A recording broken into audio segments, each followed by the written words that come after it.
Good morning and welcome to our City Council meeting for the day. Madam City Clerk, could you please call the roll? Yes, thank you, Mayor. Councilmember Tibbetts. Councilmember Schwedhelm. Here. Councilmember Sawyer. Councilmember Fleming. Councilmember Alvarez. Present. Vice Mayor Rogers. Present.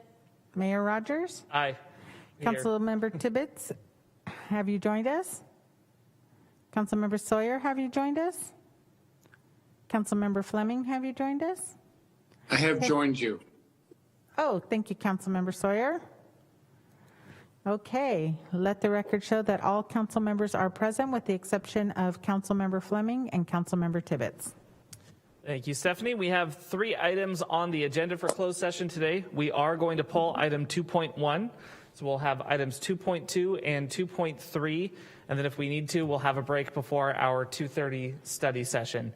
If you're interested in providing public comment on items 2.2 or items 2.3, go ahead and hit the raise hand feature on your Zoom, and I'm going to kick it over to our Deputy City Clerk to facilitate.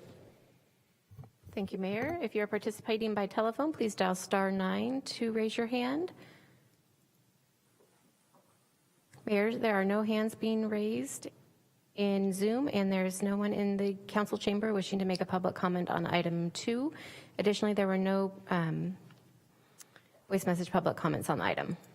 All right, we will recess into closed session then.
Hi, Charles and Pablo. Thank you for joining us today to provide interpretation services.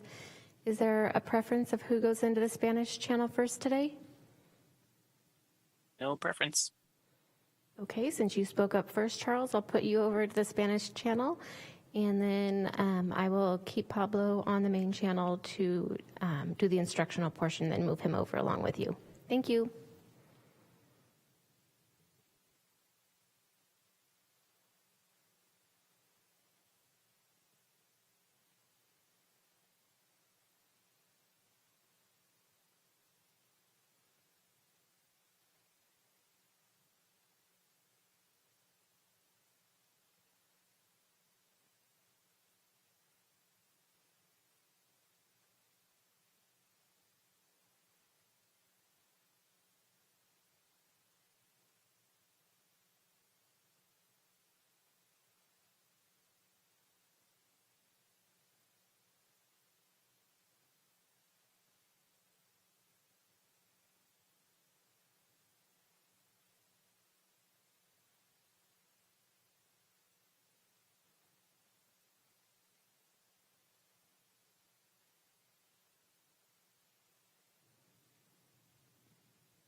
Charles, can I get a mic check from the Spanish channel, please? This is Charles. Thank you.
those just joining the meeting, live translation in Spanish is available, and members wishing to listen to in Spanish can join the Spanish channel. To do so, click on the interpretation icon in your Zoom toolbar. It looks like a globe. Once you join the Spanish channel, we recommend you shut off the main audio so you only hear the Spanish translation. Pablo, can you please restate that in Spanish? Muy bien, para los recién se unen a la reunión, interpretación en vivo al español está disponible y los miembros que deseen escuchar en español pueden unirse al canal. Para unirse, puede hacer clic en el icono de interpretación en la barra de herramientas de Zoom, que parece un globo terráqueo. Una vez que se une al canal de español, también se recomienda que apague el audio primario para que solo escuche la interpretación al español. Thank you, Pablo.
Screen still says it's recessed. Channel 28 hasn't reconvened. Do you need anything else while I'm out for tonight? You're on. You're unmuted. Okay. Acuity.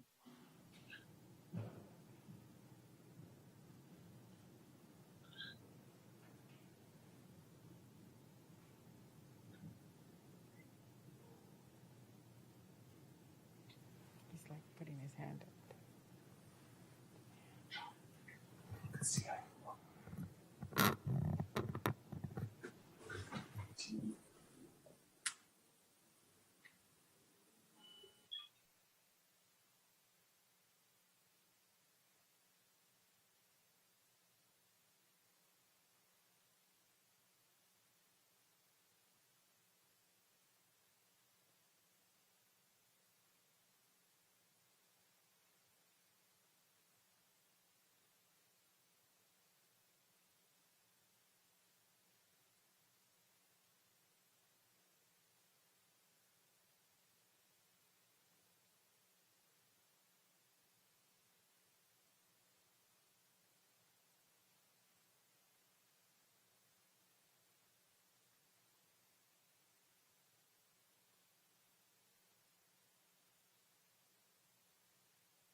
All right, Madam Clerk, could you please call the roll? Yes, thank you, Mayor. Councilmember Tibbetts? Councilmember Schwedhelm? Here. Councilmember Sawyer, Here. Councilmember Fleming, Here. Councilmember Alvarez, Vice Mayor Rogers, Present. Mayor Rogers. And I am here. Sorry about that. Thank you, Councilmember Alvarez. Councilmember Tibbetts, have you joined us? Okay, let the record show that all council members are present with the exception of Councilmember Tibbetts. Thank you. Mr. City Manager, let's go on to item 3.1. Mayor Rogers and members of the City Council, item 3.1 is a study session this afternoon. The matter before the council is a discussion on fiscal strategies and policies for the general fund. Alan Alton, our acting chief financial officer, will be presenting the staff report on this item. Thank you. Mayor Rogers and members of the council, good afternoon. One of the Finance Department's goals and commitments to the council is to establish policies that will provide fiscal stability to the city, especially the general fund. This presentation will provide an overview of approaches we can take to proactively address future financial impacts. Finance Department staff will continue to work collaboratively with the long-term financial planning and audit subcommittee and city departments to develop these policies and procedures moving forward. Next slide, please. So over the next several slides, I'll walk through a variety of fiscal planning strategies we are considering. First, though, I'll provide some context by going over our fiscal year-end budget results and the status of the general fund reserves at June 30th, 2021. Then I'll discuss the concept of risk-based reserves, their benefits, and methodology for establishing them. And finally, I'll walk through different types of reserves we could consider establishing and end with some next steps. Next slide, please. So another commitment of the Finance Department, or the Finance Department has made, is to provide regular reporting to the long-term financial policy and audit subcommittee and the council. And we want to make this reporting as clear as we can. There are a lot of data points to consider when presenting budget performance, but ultimately we want to present the revenues and expenditures that support the ongoing general fund operation. By focusing on these recurring revenues and expenditures, we get a clearer picture of what is needed to sustain our operations. Grants, corresponding grant expenditures, investment earnings, one-time settlement funds, and projects are filtered out of these reports as they are not part of recurring operations. They're still part of our financial statements, but in terms of looking at what we can use to sustain operations, we've come up with this view, which also will tie to our financial statement. So what we see on this slide is the result of estimating revenues lower due to the pandemic and holding expenditure budgets flat and keeping in place a hiring freeze for fiscal year 2020-21. Compared to actual revenue being much stronger than anticipated and expenditures being held artificially lower. So we adopted our budget with a deficit of about $15.7 million. Our actual results, because revenues were higher and expenditures were lower, resulted in a surplus of about $8.9 million. Sales tax was the biggest driver of revenues, being approximately $11 million over our estimates. And the vacant positions accounted for about $5 million, or actually over $5 million in salary and benefit savings. So when you combine the two, that's how we move from a significant deficit to an operating surplus or a one-time surplus, actually. Next slide, please. So what this brings us to is the status of our reserves at the end of fiscal year 2021. So our unaudited reserve for contingencies are at $122.8 million.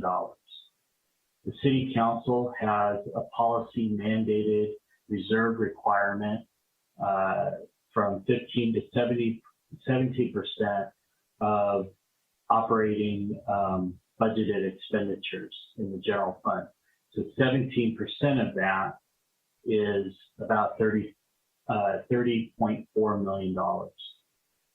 We've also wanted to highlight the commitments that the council has made, although at the time of fiscal year end, they weren't appropriated yet, but we knew that they were in the pipeline to be appropriated. So those were the Rosa Library at $10 million, the Tubbs Fire Recovery at $20 million, the money for the Renewal Enterprise District at $10 million. And then we knew that there were, or there are about $7 million of the $95 million of PG&E funds that remain uncommitted. The total of all that was $47 million. And then the council also committed fiscal stability funds in the amount of $40 million. And this actually allows us to begin the process that we'll talk about in the future slide. So when you move all of those commitments and policy requirements aside, we were over our commitments and policy by $5.4 million. So if you look at it in the way that at the end of the day, we've committed to everything, we take all of that out of the equation, there's still $5.4 million left to the good. Next slide, please. So risk-based reserves. In 2013, the governor or the Government Finance Officers Association, or GFOA, did a case study of Colorado Springs, specifically related to their use of risk-based reserves.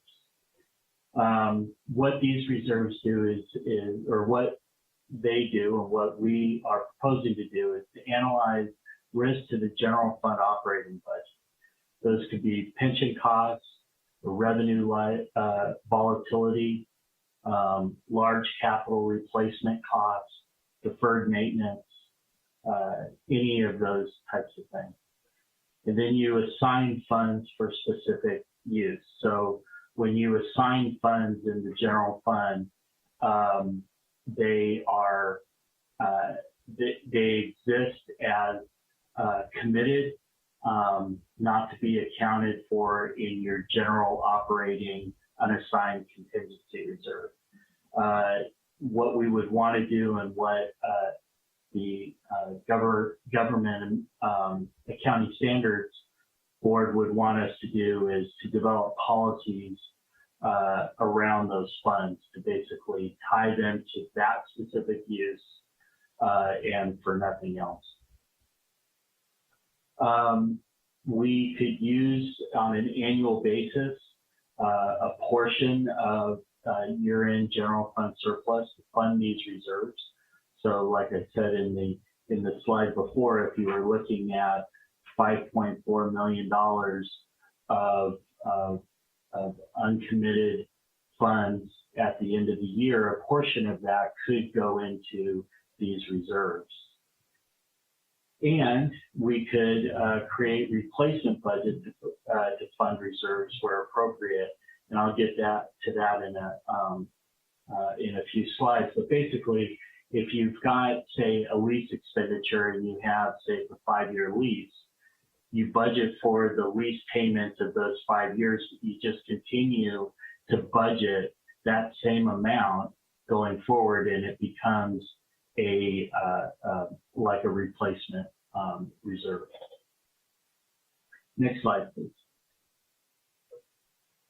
So the finance department began looking at this concept back in 2017, actually 2016 and 17. And we went several times to the long-term policy and audit subcommittee,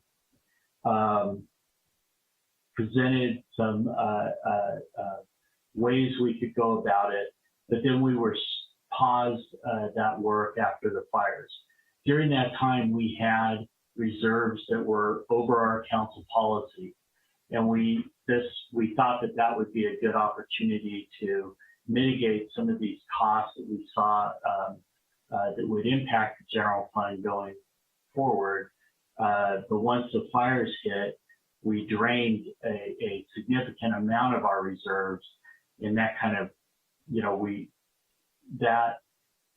plus we shifted our work to the recovery process.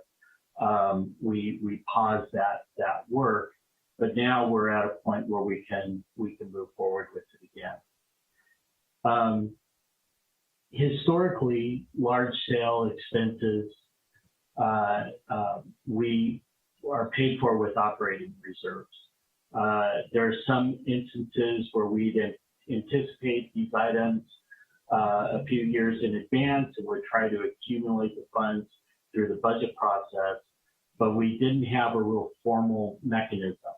A few exceptions were the PC replacement program that we established several years ago, and lease purchases for fire apparatus. So with the lease purchases, we would set up a replacement budget equal to the lease payments after the leases were paid off. I mentioned that earlier. The PC replacement program, this was established after we had just a long-term practice of waiting until the very last minute to replace PC. It was not an optimal way to go about that. And we finally got to the point where we established a replacement fund. We modeled it after the equipment replacement fund that we use for vehicles, and bit the bullet one year. All of the budgets, we had an additional cost, but over time, this has become just a normal part of our budgeting, and we're able to have a routine cycling of PCs once they meet their service time has ended. The next slide. So what are the benefits to these types of funds, if you will, reserves? It allows the city to plan proactively for upcoming financial impacts. It adds transparency for putting aside funds to pay for general fund operational and one-time risks. So in other words, we're making a commitment through these. They're out in front, they're not buried in a budget somewhere. And we know that we're putting money in on a routine basis, or at least a somewhat routine basis. It distributes the reserves fairly, avoiding reactionary method to reserve spending. It will be a benefit to the city's overall credit rating.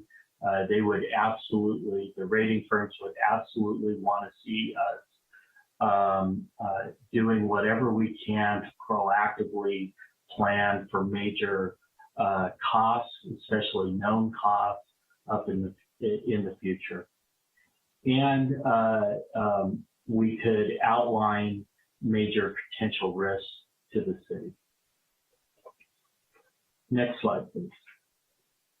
So the methodology for doing this, and some of this we're still working out. But what we could use, we have the benefit of fiscal stability funds to initiate these reserves.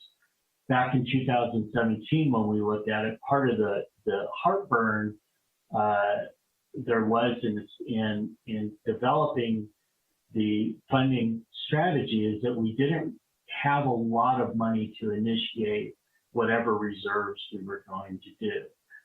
So now we have an initial amount that we could put away and then develop an annual funding basis for them to add on top of that. So we would establish a formula for allocating unspent appropriations to reserves based on the greatest need. We would work with departments to identify specific risks. We would assess the likelihood that of those risks occurring and what the impact would be.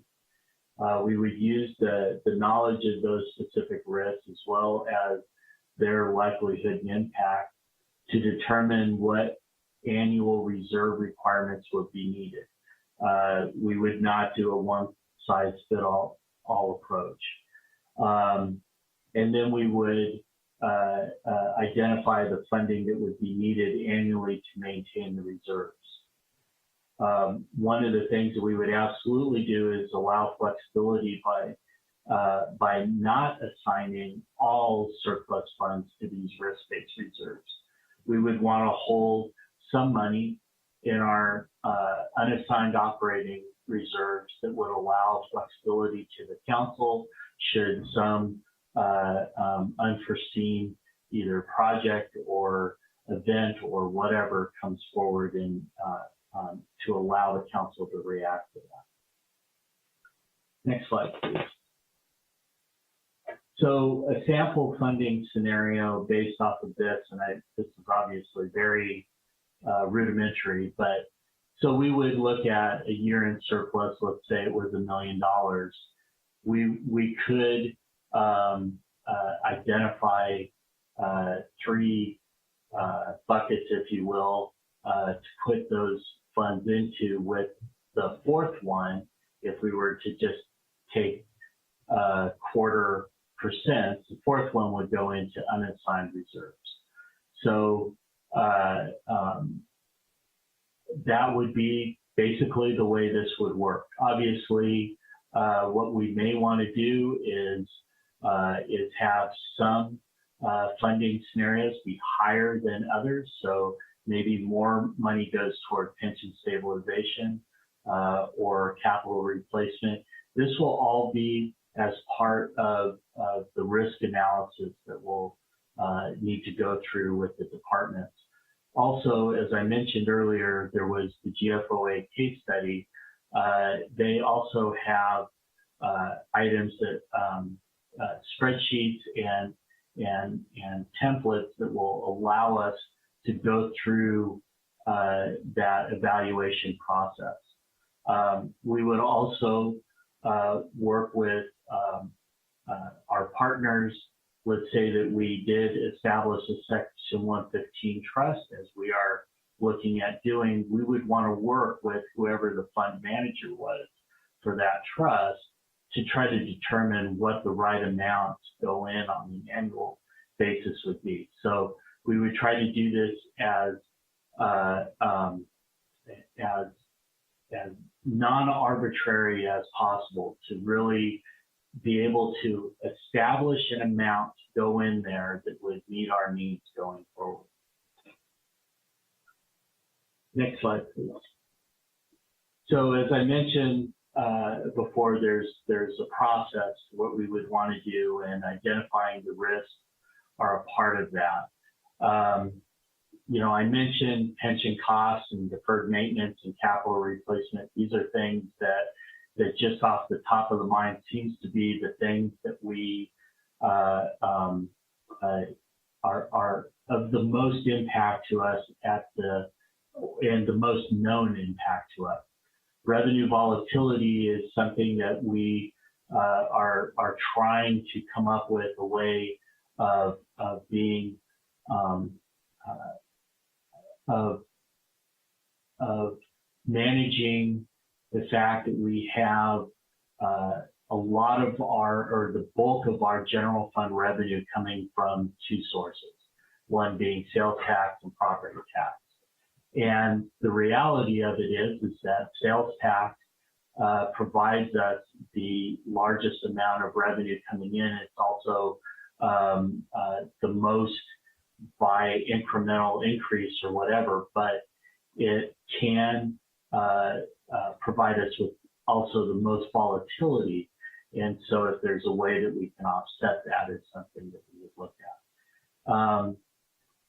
And again, like I said, we would analyze the likelihood of each risk occurring and what the impacts are.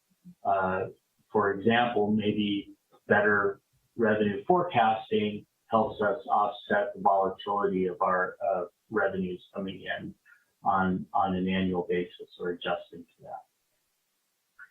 So we would create an annual funding plan. And so that is based off of either to initially the fiscal stability funds.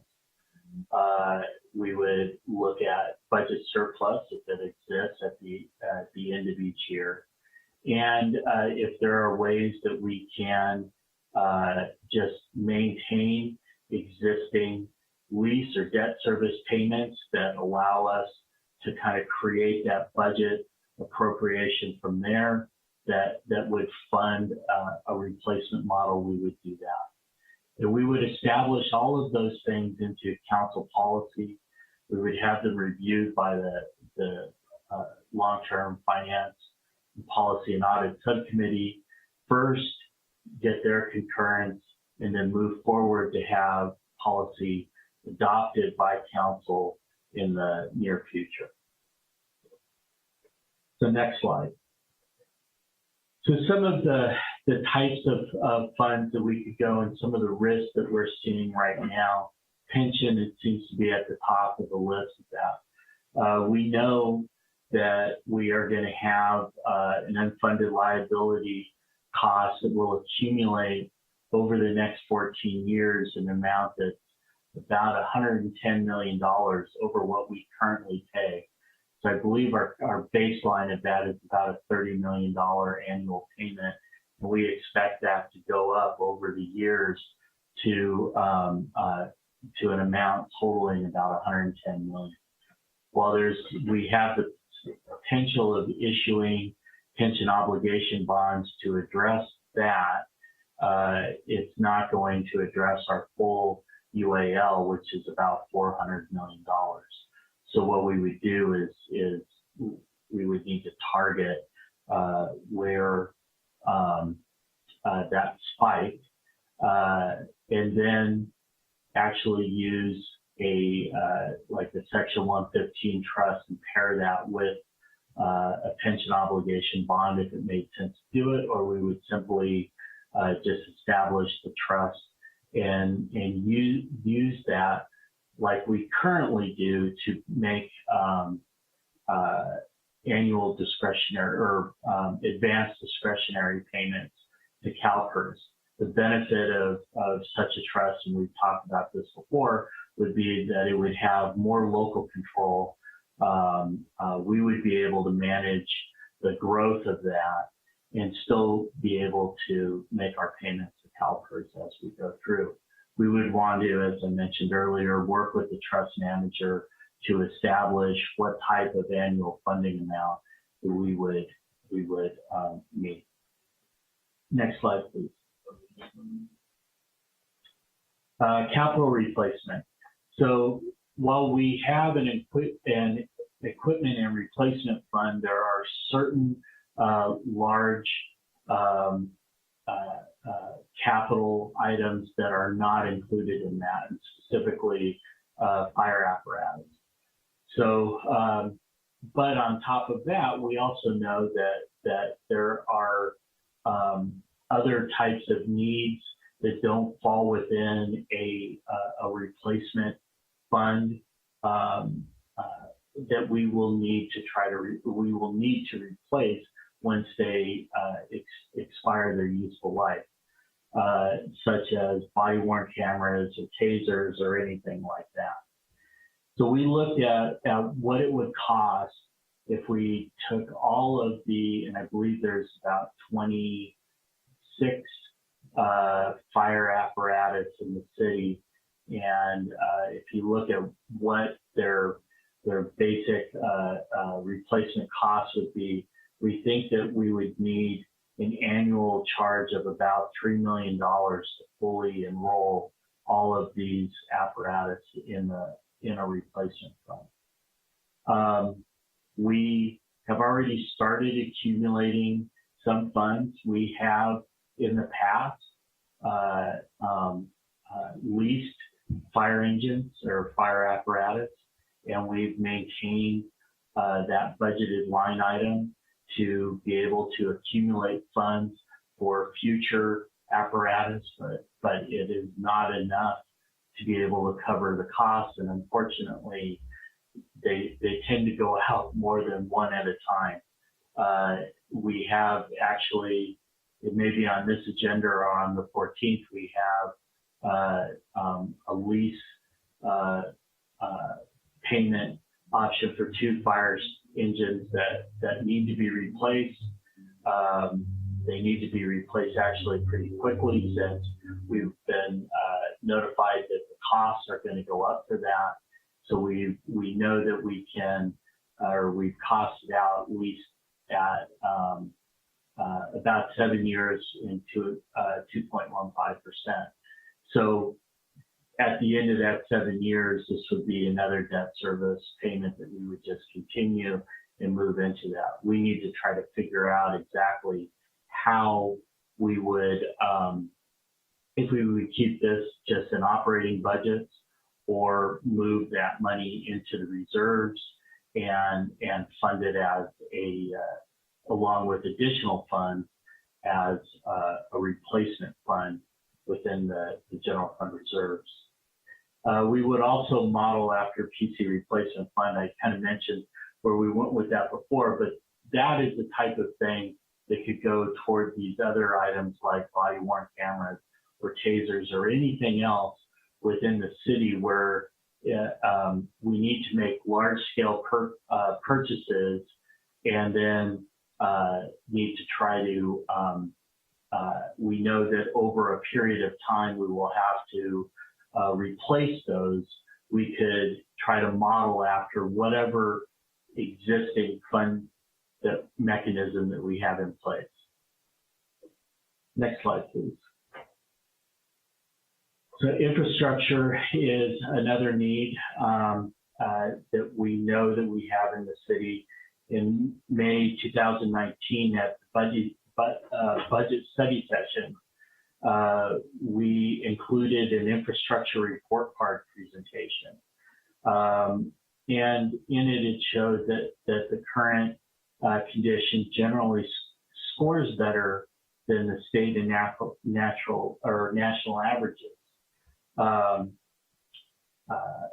But there are deficits to be able to maintain our infrastructure, and what we end up doing is deferring that maintenance until we have the funds, or until it seems like we can't wait any longer, and then we tap into the general fund to be able to address something on a reactionary basis as opposed to a proactive basis.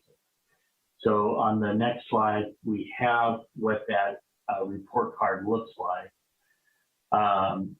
So just to go right through this quickly, and I'm sure Assistant Manager, City Manager Jason Nutt is on that can speak to these things directly, but we have our drinking water. We're still doing a comprehensive condition assessment on drinking water and wastewater and regional water reuse. But right now we're looking at an annual capital maintenance deficiency over a 10-year term of $13 million, $11 million, $14 million respectively. Our transit, our bus replacement program is not fully funded, so that would be another area that we would need to look at, just like the fire apparatus. Our roadways we're deficient in funding those. our bridges as well, parks and recreation, looking at doing a condition assessment. We do not have current landscape services. There are dams. We've talked about telecom and broadband and cellular services and how deficient we are there. And then, of course, we have our building facilities, and based on a 2018 condition assessment, we're ranking about a C there, and we're should probably put in about $3.5 million annually for that.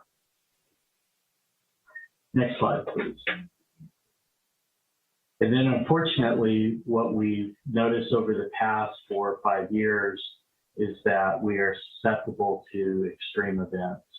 And again, this is another situation where what we do is we expend a lot of money. We segregate those costs to the best we're able to, and then we rely on FEMA to replace the general fund reserves, operating reserves that we drew down. That's a very timely or not timely process.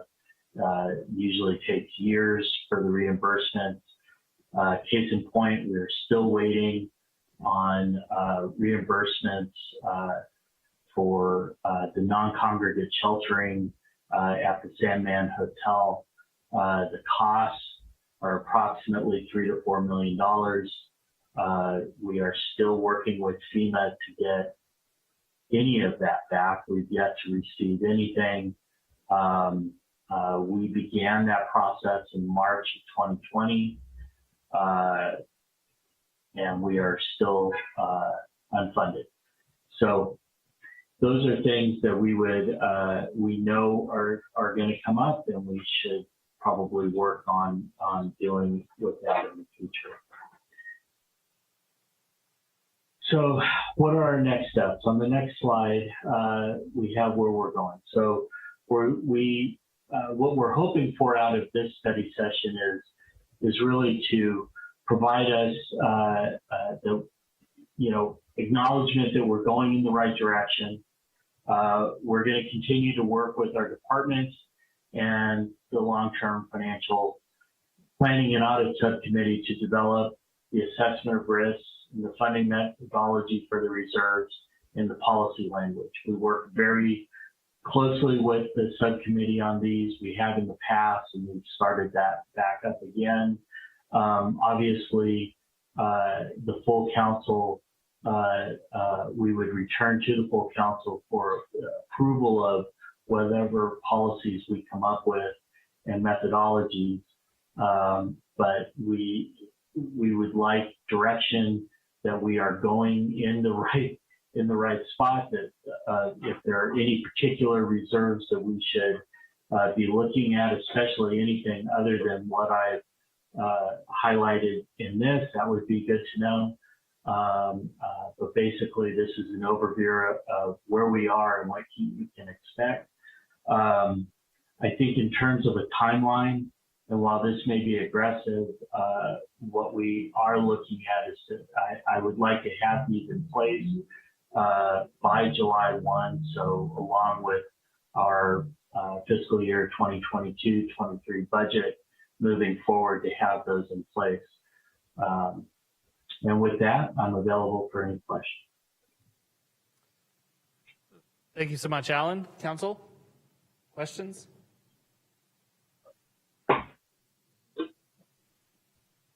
Vice Mayor? Hi, Alan. So have we looked at possibly reinstating any of the positions that have been placed on hold in order of, I don't want to say importance because I feel like they're all important, but I know that we had did like a short term on some of them for like the planner. But I do know that there are some positions that maybe we might want to look at Right. We currently, Vice Mayor, thank you for that question. We currently do not have a hiring freeze in place. We are hiring positions to fill vacancies as quickly as we can. Perfect. Thank you. Any other questions? Councilmember Fleming? Yeah, so can you frame what specific feedback you're looking? I know this is typically a question for the mayor, but it'll help me with my follow-up questions if I have any. What, if any, feedback are you looking for today? I think the best feedback would be that we're headed in the right direction, that if there are particular reserves that we should be looking at, that would be helpful in our process moving forward. Like I said, I've kind of lined out a rather aggressive timeline to not only do risk assessments, but also develop the policies, have those reviewed, and then back to the council. And to do that while we are going through the budget process is daunting, and I'm sure the budget folks that are listening right now are not too happy with me. But I think that it's important to maintain our momentum going forward to get these in place. So where we can minimize the guesswork in terms of what reserves the council would see as worthy moving forward for these types of things, that would be helpful. Noting also that we can make changes as we go along. Part of what we want to do is be nimble in whatever direction we're going.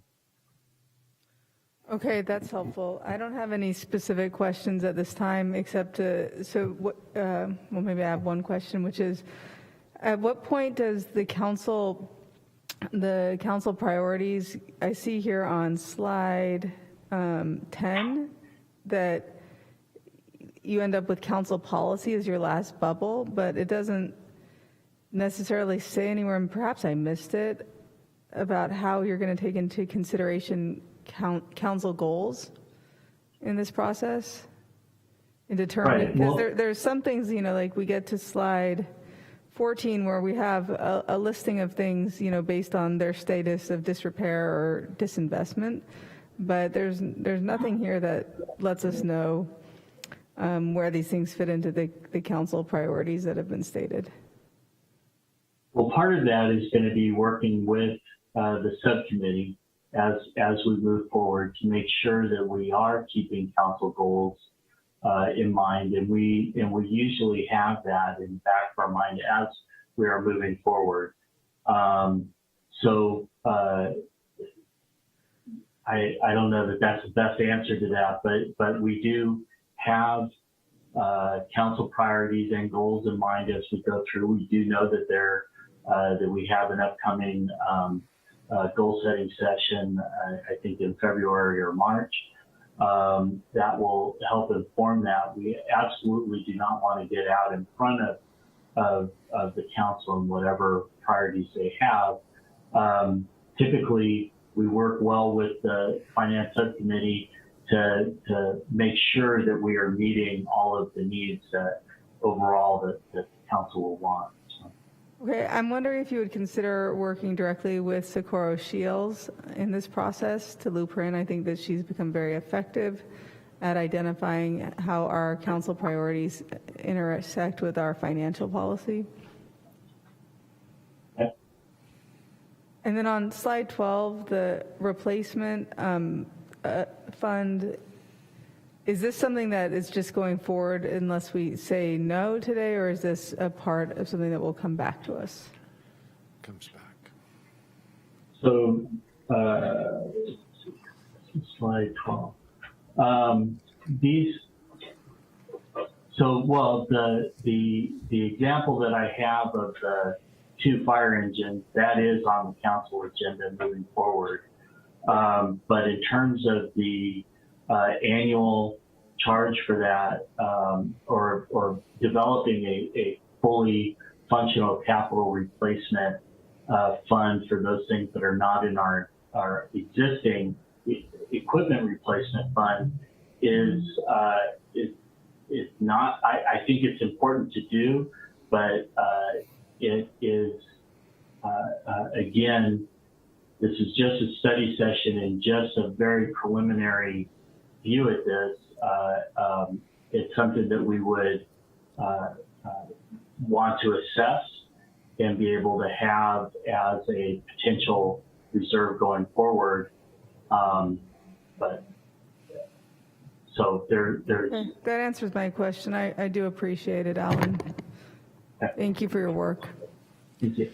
And Mayor, if I could add, I think there's a whole series of processes as well as policy decisions that the council will have before them to fully implement this.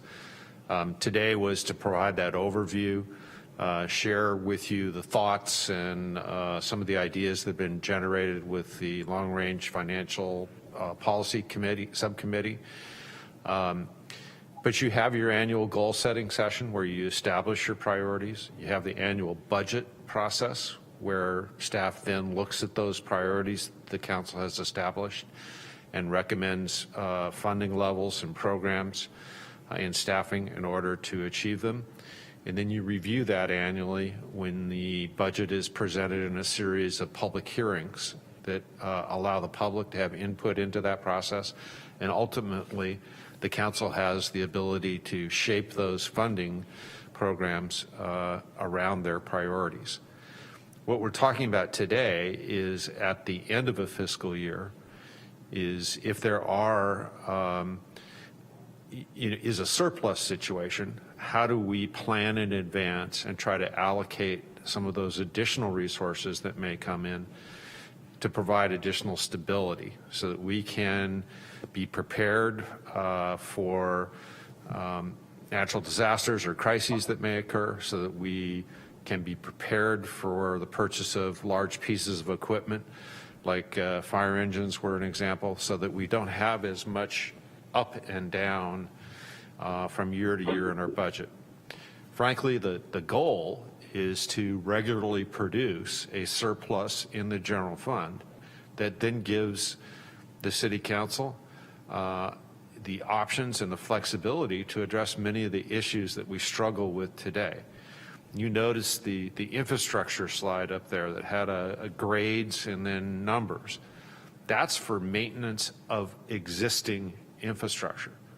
We haven't even talked about today the need for a new community center or new fire stations or replacement of City Hall.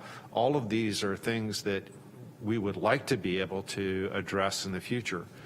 But one of the keys is establishing these kinds of stability measures so that you do have the ability to address those unanticipated ups and downs, or anticipated ups and downs for that matter, and then regularly produce surplus funds with your general fund to begin to address the other issues that you have and the other needs.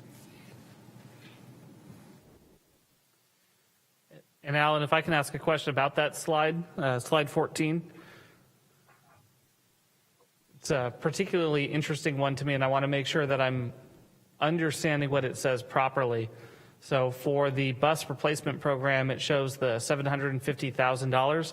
Is that over 10 years that it's underfunded, meaning $75,000 a year underfunded? I believe so, but if Jason Nutt is on the line and wants to weigh in on that, I'd appreciate it, especially if I'm off. But that's how I would read it. Yeah, Mayor and council members, Jason Nutt, Assistant City Manager. The items that you see here, those are annual numbers based off of a 10-year amortization. And so the $750,000 is a per year estimate based on the need for transit to be able to replace its fleet in an appropriate way. Right now, their current funding allows them to replace about 75% of their equipment, which means the additional 25% goes unfunded, and that compounds over the course of time. And so that's why that particular number was there. That's really helpful. Thank you, Jason. Alan, how many of these buckets, if that's the way to call it, fall within an enterprise district?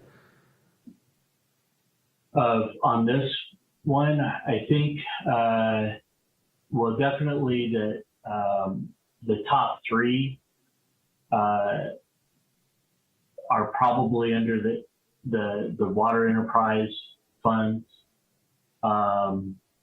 Transit has funding sources for their areas. I think it's looking at it, I would say, from roadways below, you're getting out of the enterprise fund areas. There are some other funding sources that come in that kind of help offset the general fund costs. When you get down to building facilities, you're definitely looking at it being a majority general fund.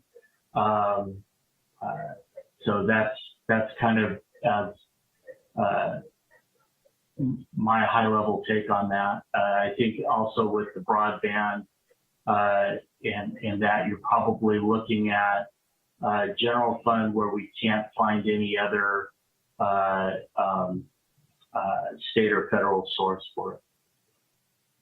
All right, just in terms of feedback, for me, the ones like Park and Recreation that are $5 million a year underfunded from the general fund are of greater importance for this discussion around stabilization funds. Some of the other services that are on there that come from enterprise funds, my expectation would be that we are charging the cost that it actually takes to deliver the service and not putting that burden on the general fund, which funds other things as well. Yeah, I think the purpose of this card was, or this slide, was to give an overall assessment of our infrastructure. Going forward, I'll definitely include potential funding sources for that. That's oversight on my part. Oh, great, thank you. Council, if there are no other questions, let's go ahead and go to public comment for our study session. If you are interested in providing a comment, go ahead to either approach the podium or hit the raise hand feature on Zoom.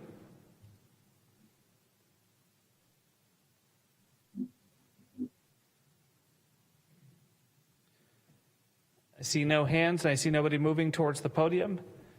Do we have any voicemail public comments? We did not, Mayor. All right, I'll bring it back to council for any last thoughts.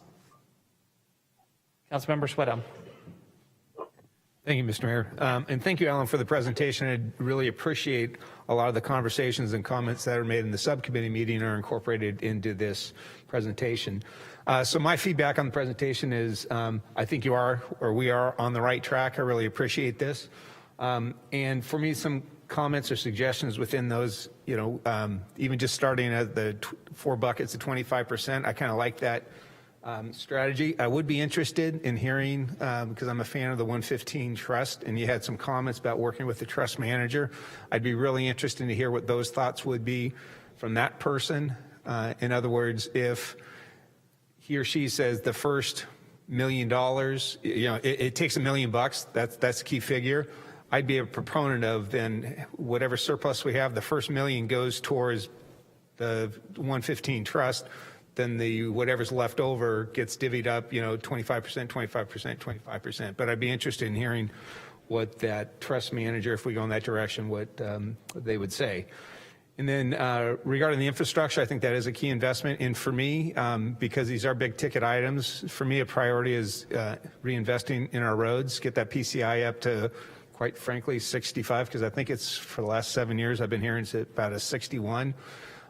Because for me, if we don't give a little bit more direction, because sprinkling, let's say 25,000, which is a large sum of money, but if we're talking about repaving roads, it's going to get you 1.5 feet. So again, that's a priority for me, and I think I'd like to see a little bit more discussion about how we're prioritizing that big category of infrastructure. But I think we're definitely on the right track, and I appreciate this conversation coming forward. Councilmember Fleming. Yeah, so my comments are very similar to the mayor's in that I would like to see particularly the water, the enterprise funds, the water department, not burden the general fund with their expenditures, since they do have alternative means of getting revenues. Transit, I would like to see them also not rely on the general fund, but I do understand that there are more challenges in transit. So if we can move those 4 items off of this slide, that would be great. But at least the top 3. Thank you. Vice Mayor? So I think that we are on the right track. I am really happy to see our goals of having a replacement fund for our fire engines. And I am hoping, or I have been hoping, that we would have that replacement fund even without having a surplus, because I believe that it is needed. And also the parks and recs to maintain and also improve. We acquire a lot of land and people give us land, but with that, we don't have the funds to improve, develop, and maintain the land that we are provided. So we're not very good stewards of the land that we are provided always. So I'm hoping that this will help out in that arena. Thank you. Councilmember Sawyer? Thank you, Mayor. My comments align very closely with Councilmembers Schweithelm. The 115 Trust is really important as an alternative to stressing over what to do with certain funds at the end of our you go days and days and days of wondering how to deal with funding and our limited resources. And I think that the 115 Trust is a good place to place those funds during budget hearings, because it is a complicated concept as to what to do with those funds which we are not necessarily at times in agreement with. So I think that the 115 Trust is really a great bucket in which to place those funds, not only for current in the current environment, but in the future.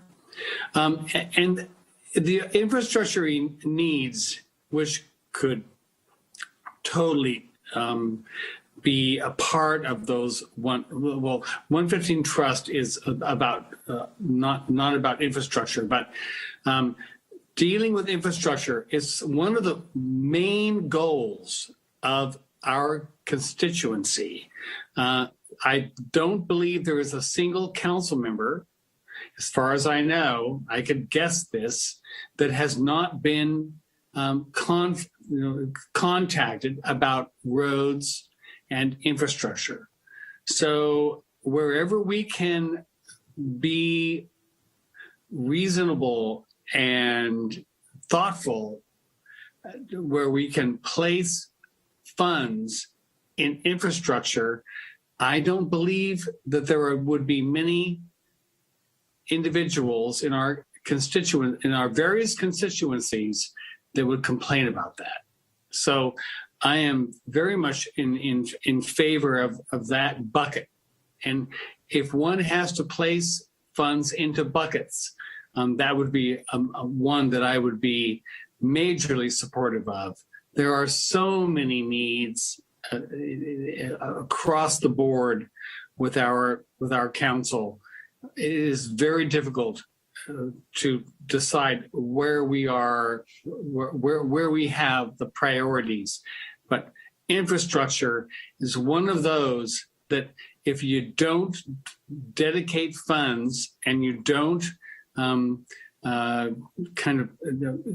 realize the reality that they will just kind of if you don't take the reality of our infrastructure and realize that it's going to diminish over time, then we are fooling ourselves. And I think that it's very, very important. And it is council priorities year after year after year. And we understand the importance, but we tend not to fund them. And I think that we need to take a really good look at where we spend some of our fiscal realities and deal with infrastructure. So I am in every district. There is simply no, in my opinion, there is simply no issue or concept that is more important than infrastructure, other than social programs. So they are combined, and they're not sexy, but we need to look at our infrastructure and make a dedicated effort to spend those certain funds in that environment. All right, thanks, Council Member. I'll echo the comments on most of my colleagues. To me, these funds on these buckets should be based on costs that we know that will escalate as time goes on, and in particular as there's inattention from the council, whether because we run into disasters that prevent us from being able to put dollars into it, or because the council has other priorities at the time being and need to return back to them. We know that our pension costs are escalating. We know that the longer we allow our roads to erode, the more expensive they are to fix. We know that if we don't keep up with our capital replacement schedule for our vehicles, they become more expensive to replace. And so for me, this really is a prioritization around that. That's absent any given year's goal or any 2-year cycle for a goal setting, but really looking at the next 20 and 30 years without knowing what the priorities of the council are going to be, but knowing what the costs are going to be for things that we rely on. So for me, the 115 Trust, that is a huge one. That is the health and well-being of our employees long-term, especially once they've retired, and making sure that we're able to meet that need and meet that commitment that we've made to them. It's the capital replacement fund particularly for our fire vehicles, which we know are specialty vehicles and are expensive. And it is our deferred infrastructure, including our roads, that I'd put as the top 3 for me. There are federal and state funds that I know help to supplement each of these categories from time to time, less so for things like pensions. We saw that with the Build Back Better plan and with ARPA, that quite frankly, half of Congress is not interested in providing for public employees or allowing funds to go towards pensions or employee costs of that nature. And so I think that we need to make sure that we're prioritizing it at the local level, because there are sometimes things for vehicle replacement. There are sometimes things for roads. With that, I'll see if there's any additional comments from my colleagues. All right, Alan. So next steps, you'll be bringing more of this to the Long-Term Finance Committee to talk about specifics and risks? Yes, sir. Great.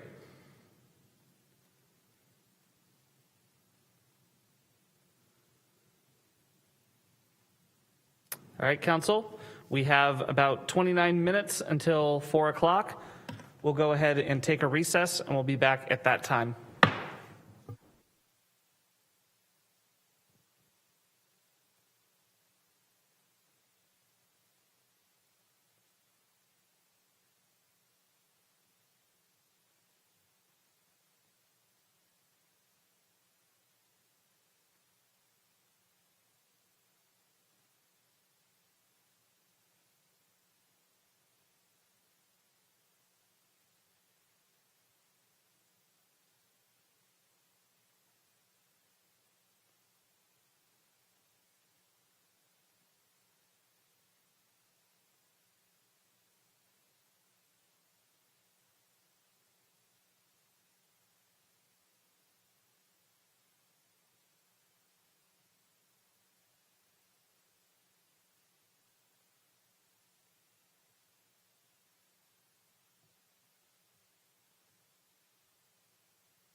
Madam City Clerk, I think Councilmember Fleming has called us back into order. Could you please call the roll? Thank you. Councilmember Tibbetts? Here. Councilmember Schwedhelm? Here. Councilmember Sawyer? Here. Councilmember Fleming? Here. Councilmember Alvarez? Present. Vice Mayor Rogers? Present. Mayor Rogers? Here. Let the record show that all council members are present. All righty. So we'll start our 4 o'clock meeting here. We have a very brief report out from our closed session. Madam City Attorney. Thank you, Mr. Mayor. The city met in closed session. Item 2.1 was withdrawn, not considered, but the council did hear items 2.2 and 2.3. On item 2.2, which concerns anticipated litigation, the national prescription opioid litigation, council gave direction to the litigation team for entry into a settlement agreement in that matter, and that direction will come back for final action next week on council's agenda. On item 2.3 was a conference with the real property negotiation team regarding three properties on Hearn Avenue, 976, 980, and 1004 Hearn Avenue. The council gave direction to the negotiation team and no final action was taken. Thank you. All right, let's go ahead and see if there's any public comment for the report out from closed session.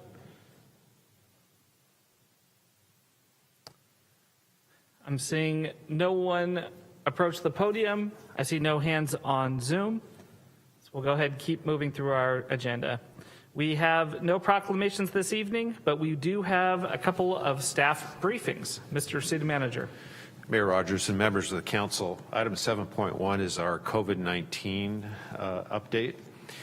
As of this week, in Sonoma County, 74% of the eligible population age 5 and older are fully vaccinated, and 26% of the children aged 5 to 11 are partially vaccinated. County Health is also reporting that COVID-19 case rates are going down. Testing data currently shows 1,059 active cases and a total of 414 deaths since the start of the pandemic. Locally, the new variant of concern, Omicron, has not yet been detected, and Delta remains the prominent variant for now. Health officials are closely monitoring the new Omicron variant and are still learning about how it spreads and infects individuals, as well as how it responds to vaccines. It is not yet known if this new variant causes more severe COVID-19 illness than other variants, or how it might impact response to treatment. New variants will continue to evolve if there are large proportions of unvaccinated people. Public health officials remind the public that vaccines continue to be the best way through the pandemic by safely protecting against severe illness from COVID-19 and its variants. Vaccine clinic information is available at socoemergency.org/vaccine. And lastly, the Transportation and Security Administration, TSA, announced last week that it will extend the federal mask requirement for all transportation networks, including public transportation, through March 18th of 2022. That concludes our COVID-19 update for today. Item 7.2 is our Community Empowerment Plan update. And I'd like to welcome Magali Tellis, our Deputy Director of Community Engagement, who will share this update with the Council.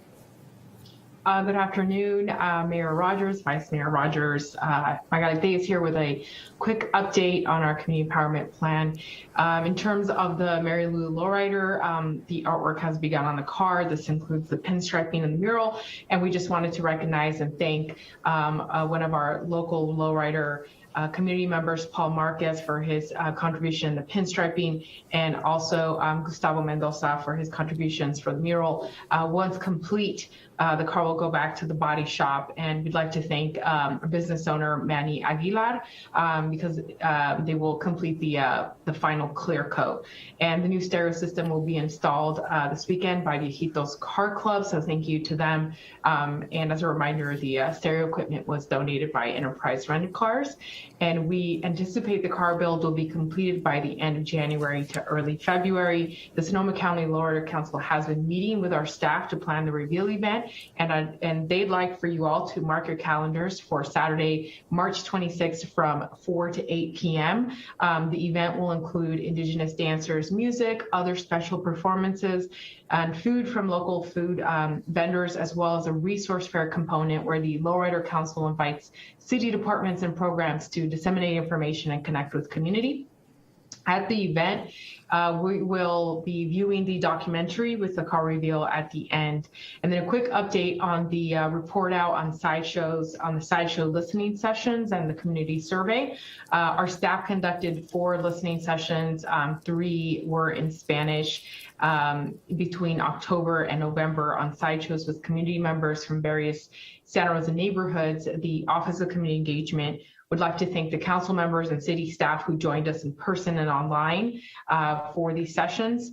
In addition to the listening sessions, staff conducted a community survey on sideshows, and we received 608 responses from community members. We're working on a report that details community feedback, including major themes from both listening sessions and the survey. And the report will include recommendations for the council to consider. And we hope to have that report completed by the end of this month and a presentation to council by January 25th. Thank you, and that is the end of my report. Thank you, Magali. Let's go ahead and and see if there are any questions from council on either of these items.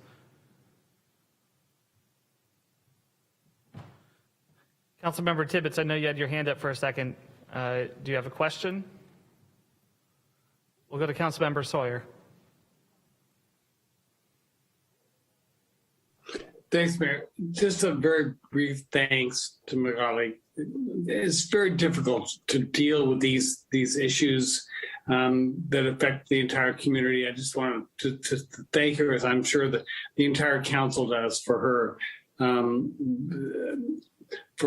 her willingness to deal with these various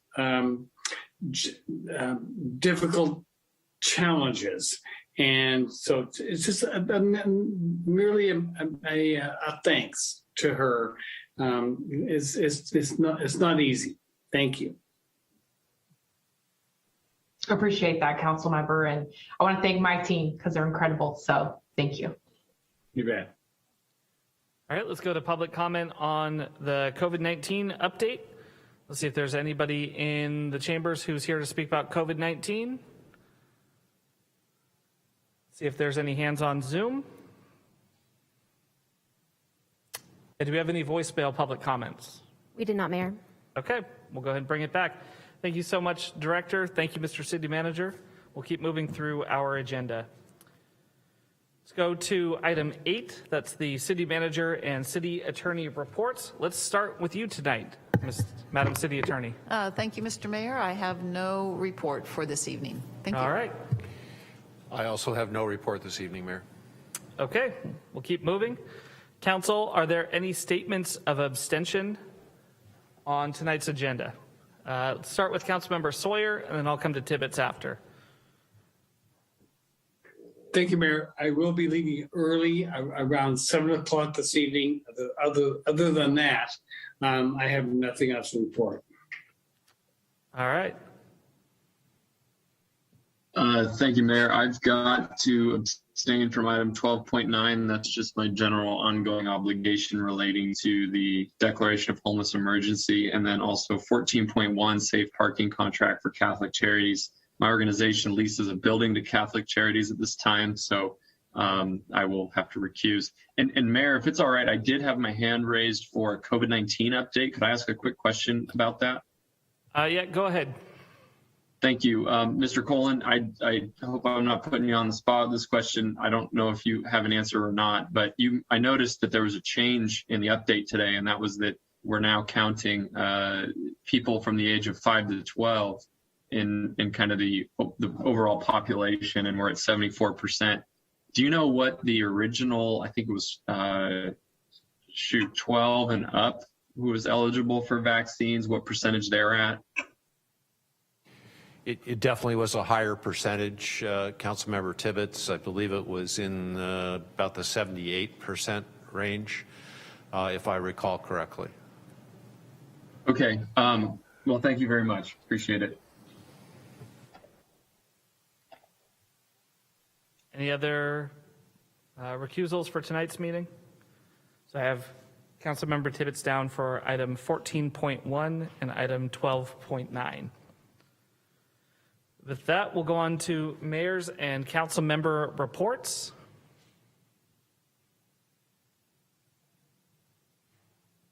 Looking to see if we have any reports tonight. We'll start with the vice mayor. Mayor, we have a speaker on statements of abstention. Oh, my apologies. You're here to speak on the statements of abstention on tonight's agenda? I live near the Sam Jones Homeless Shelter.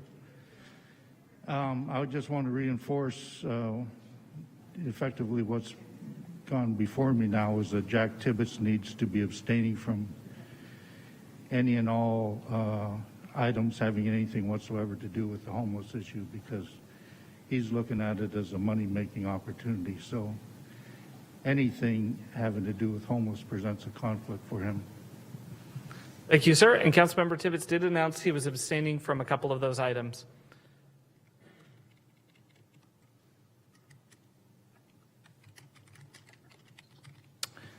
Go ahead, Vice Mayor. Really quick report. On Saturday, we were able to have a food fun drive, actually complete the fun part of the drive and have a food drive. We partner with Redwood Empire Food Bank. I am very grateful for everyone that came out and supported our vision. I would like to thank Carolina and Allie from the Santa Rosa Metro Chamber, leaders and liaison group, who have been assigned to me and asked me what it is that I wanted to do this holiday season, and took something that was just an idea and helped me to make it into something that we could actually, say that we gave back to the community. And it was not, we did not have a lot of time actually to plan because of COVID and not knowing if we were going to be able to actually have the food drive. So thank you to them. Thank you to all the staff that participated. Thank you to our city manager, to our city attorney, just everyone for all their participation, for the council members that came out, for those that didn't, but also participated. I know I'm forgetting someone, but, and thank you to the community members, even those that aren't community members that participated. There was such a need. We have people coming out actually asking for food when we were gathering food. So when you have people coming asking for food, when you're gathering food, you absolutely know that there is a need. We were able to gather 1,500 pounds of food and over $10,000 in cash. And for that, I am grateful for everyone that participated. So District 3 was able to bring in $100, and District 2 was able to bring in $250. District 5 was able to bring in $400, and District 4 was able to bring in $1,470. District 1 was able to bring in $1,900. District 6 was able to bring in $3,300, and District 7 was able to bring in almost $3,200. So I am very grateful. If we're looking at the pie in the face, Jack, look up with that beautiful face of yours, because it will get a pie in it soon enough. And thank you very much for your participation, and we look forward to posting that pie video soon. Thank you. Thank you, Vice Mayor. Any other report outs for tonight's council meeting? Councilmember Fleming? Yes, I have a report out about a big amount of work that's going to be done really shortly. I'm just going to read something from the illustrious Carol Quant, the chair of our Board of Community Services. So you may have seen or heard some preliminary site work that's currently taking place in the County of Sonoma Indigent Cemetery. This is adjacent to the rural cemetery, but it's owned by the county, located directly behind the rural cemetery. The long row of eucalyptus trees is being cut down, with removal of the trees scheduled to commence Monday, December 13th. The trees are beautiful and fragrant, and so much a part of this special place, they are also highly flammable and non-native species. Under their canopy grow many types of oaks and other native trees awaiting their time in the sun. The rural cemetery volunteers who caretake this special place have marked most of these native trees to guarantee their survival. It will be exciting to see them rise up and fill what will surely be a startling void. The next couple of months will be busy and loud up at the cemeteries and, frankly, surrounding areas, and challenging. 110 plus eucalypti with heights estimated at upwards of 180 feet will be reduced to wood chips and trucked out through a town and country parking lot. We appreciate Supervisor Corsi and the Board of Supervisors for funding this removal of this eucalyptus grove and removing this threat. And we appreciate all the workers who will be making this happen. If you want to know more information, you can check out the Rural Cemetery Facebook page for updates as the project moves forward. And my gratitude goes out to the county as well as my appointee, the chair of Board of Community Services, for this update. And if you have any questions, please direct them to the County of Sonoma. Thank you, Council Member. Any other updates? It's been a busy week, and not only do we have boards such as Sonoma Clean Power and the Consolidated Oversight Board for Redevelopment Agencies wrapping up their final work, but also some other notables like SMART. And my one thing of note really from the last week from all of those meetings is just a general welcome to the new general manager for SMART, who just took over with his first meeting this last Wednesday. He's very excited to be here. He came from Utah Transit, and we are very excited for the next stage for SMART as we continue to build out that system. That will go ahead and see if there's any public comment on the council members' reports.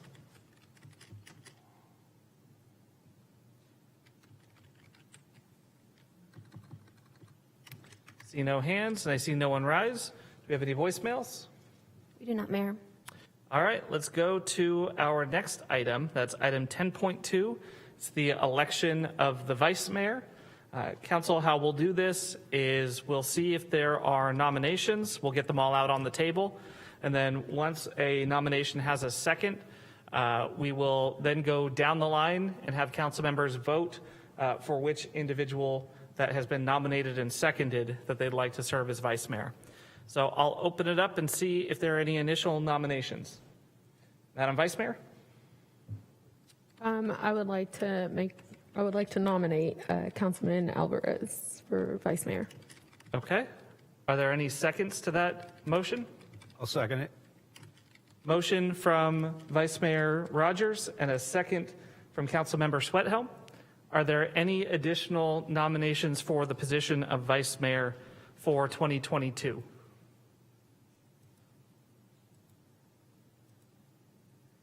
Hearing none, I will ask for a vote of acclamation from the council, a unanimous acclamation without any objection from council members.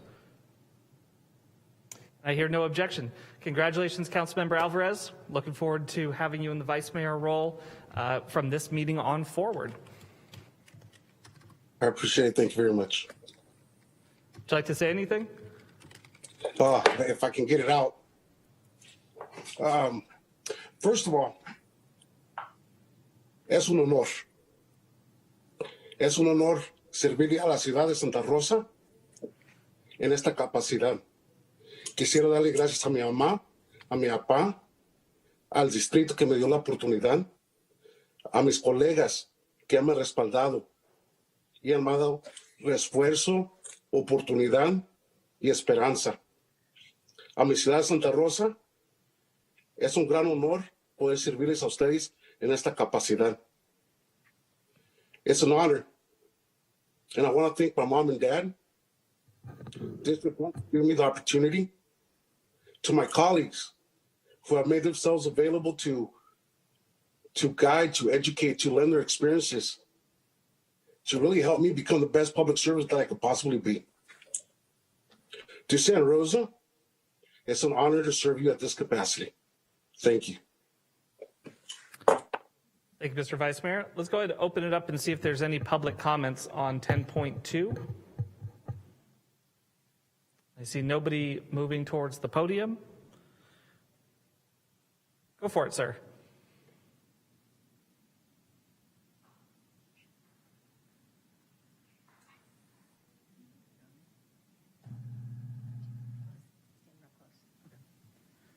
I just wanted to say that it's very nice to see a Latino person as vice mayor.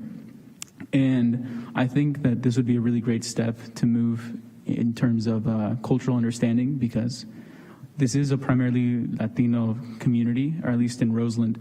And it's just great to see that we're moving in a direction where cultures can really work together and understand each other. And I just hope that this starts a trend of more diversity in politics.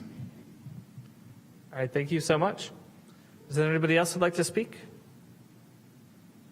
Okay, do we have any voicemail public comments? We do not, Mayor. All right, then we'll go ahead and bring it back. Congratulations, Vice Mayor. We have no minutes, which means you'll get some immediate action here in a second. Oh, excuse me, I skipped over 10.2.1. Oh, you have a comment. Go ahead, Vice Mayor. As the outgoing vice mayor, I just want to say thank you for allowing me to serve on my first year on council. It was frightening, I guess you could say, because I had never been on council. But I could not have asked for a better group of individuals to serve with, and a better group of staff to serve with and to learn from. And I could not look to pass the torch to a better person who I look forward to growing with. So Vice Mayor Alvarez, I am very excited to see where these adventures take you. I am very proud of you. I am very proud of the community that you represent. And I am thankful that we are able to serve together. So thank you for accepting the nomination, and congratulations. Councilmember Fleming. Congratulations to Vice Mayor Alvarez. And I think we all get one of those, and then no more, right? You got to put a quarter in the jar. And then I wanted to say a special thank you to Councilmember Rogers for doing a fantastic job. I can't imagine how difficult it is to do it your first year, and just total gratitude for your service. Thank you.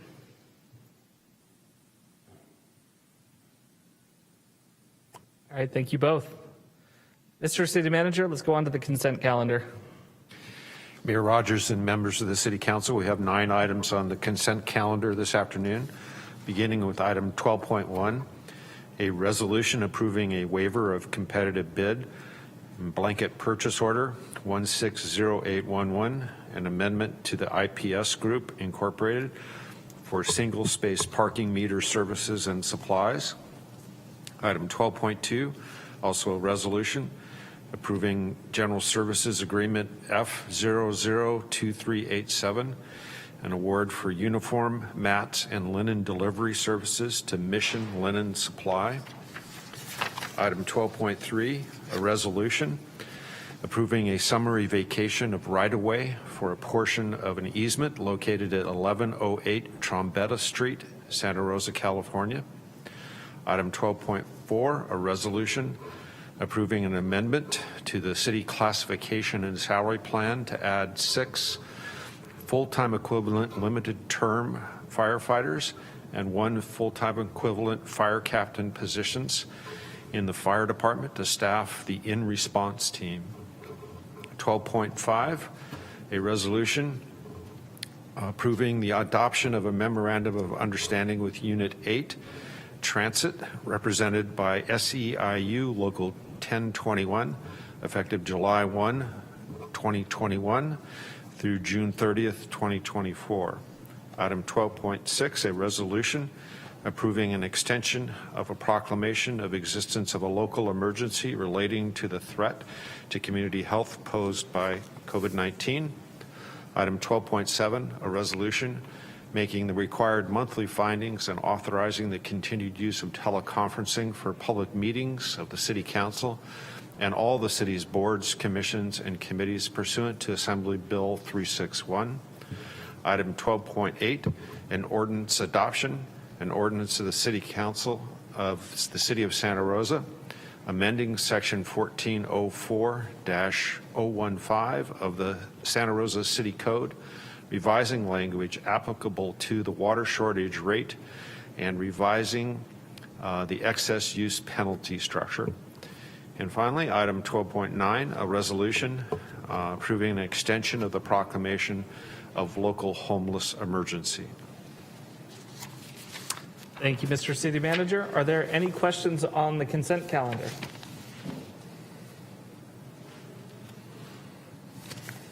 Seeing no hands, let's go to public comment. See if there's any comments on the consent calendar tonight.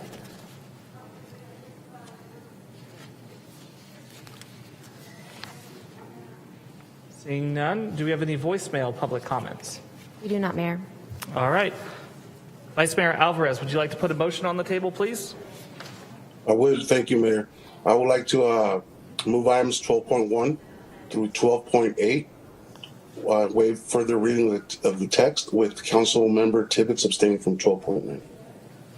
Second. Thank you. We have the motion from the Vice Mayor, a second from Councilmember Tibbetts for 12.1 through 12.8. Are there any comments? Let's go with a voice vote, please. Councilmember Tibbetts? Aye. Councilmember Schwedhelm? Aye. Councilmember Sawyer? Aye. Councilmember Fleming? Yes. Vice Mayor Alvarez? Aye. Councilmember Rogers? Aye. Mayor Rogers? Aye. That motion passes with 7 ayes. I would also like to move item 12.9 and wait for the reading of the text. Second. Motion from the Vice Mayor and a second from Councilmember Rogers. Let's go ahead and call the vote. Okay, one moment. Alvarez. I'm sorry, can you repeat the second? Councilmember Rogers? Yes. Okay, thank you. Councilmember Schwedhelm? Aye. Councilmember Sawyer? Aye. Councilmember Fleming? Yes. Councilmember Rogers? Aye. Vice Mayor Alvarez? Aye. Mayor Rogers? Aye. That motion passes with 6 ayes with Councilmember Tibbetts abstaining. Perfect. So we have quite a few guests in the chamber, so I just want to make sure I let everybody know sort of what to expect over the next half hour or so. We have public comment for non-agenda items is always time certain for as close to 5 o'clock as we can get it. That's so that we can maximize participation amongst the public. So it's 4:30 right now. we'll move on to the next item for business, which is item 14.1.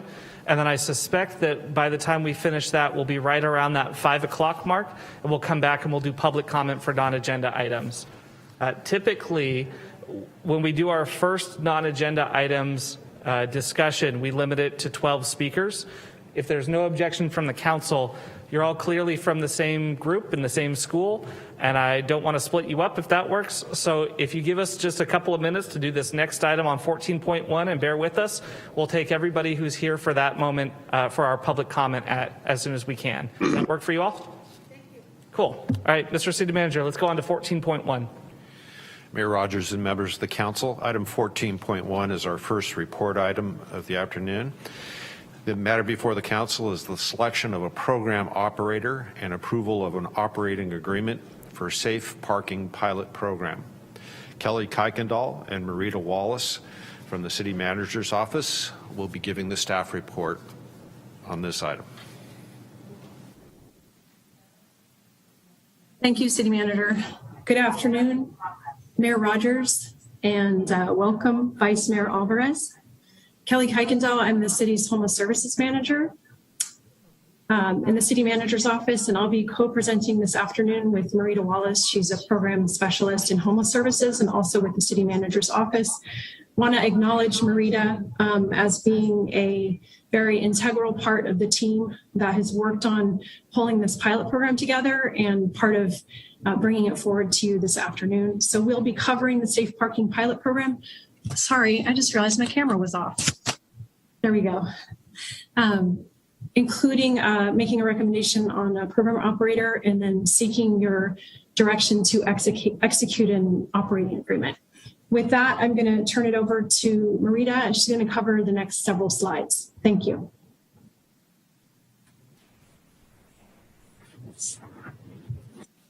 Kelly, thank you for the introduction. Good afternoon, Mayor Rogers and members of the council. I will begin with an overview of tonight's presentation. Next slide, please.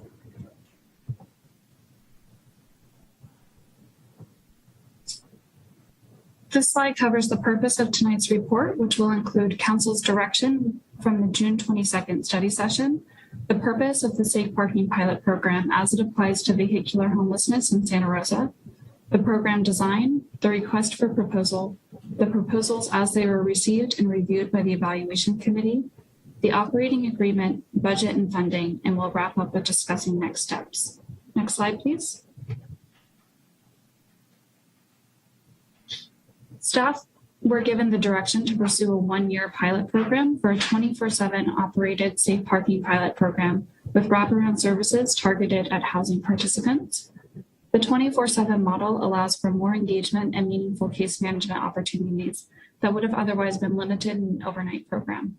This lesson was substantiated by the operation of the Finley program, including how Finley demonstrated higher usability amongst individuals that had previously refused services. The selected model would include wraparound services to align with the Housing First strategy. This would include intensive services of specialized housing staff and case management to help individuals transition from living in their vehicles to housing. Up to 50 spaces were selected for the program so as to maximize our economy of scale. 55 Stony Point Road, or the Utility Field Office, otherwise referred to as the UFO, was chosen as the program site due to its capacity and location within a portion of the city-owned parking lot. Staff were directed to issue an RFP to seek a program operator. Next slide, please. The purpose of the Safe Parking Pilot Program is to address immediate shelter needs. Again, this is a lesson where Finley provided a lot of tangible evidence. Additionally, this program is intended to reduce the impact to the community, such as for the businesses and neighborhoods that surround encampments. And again, this program is designed to connect individuals with services and a pathway to housing. Next slide, please.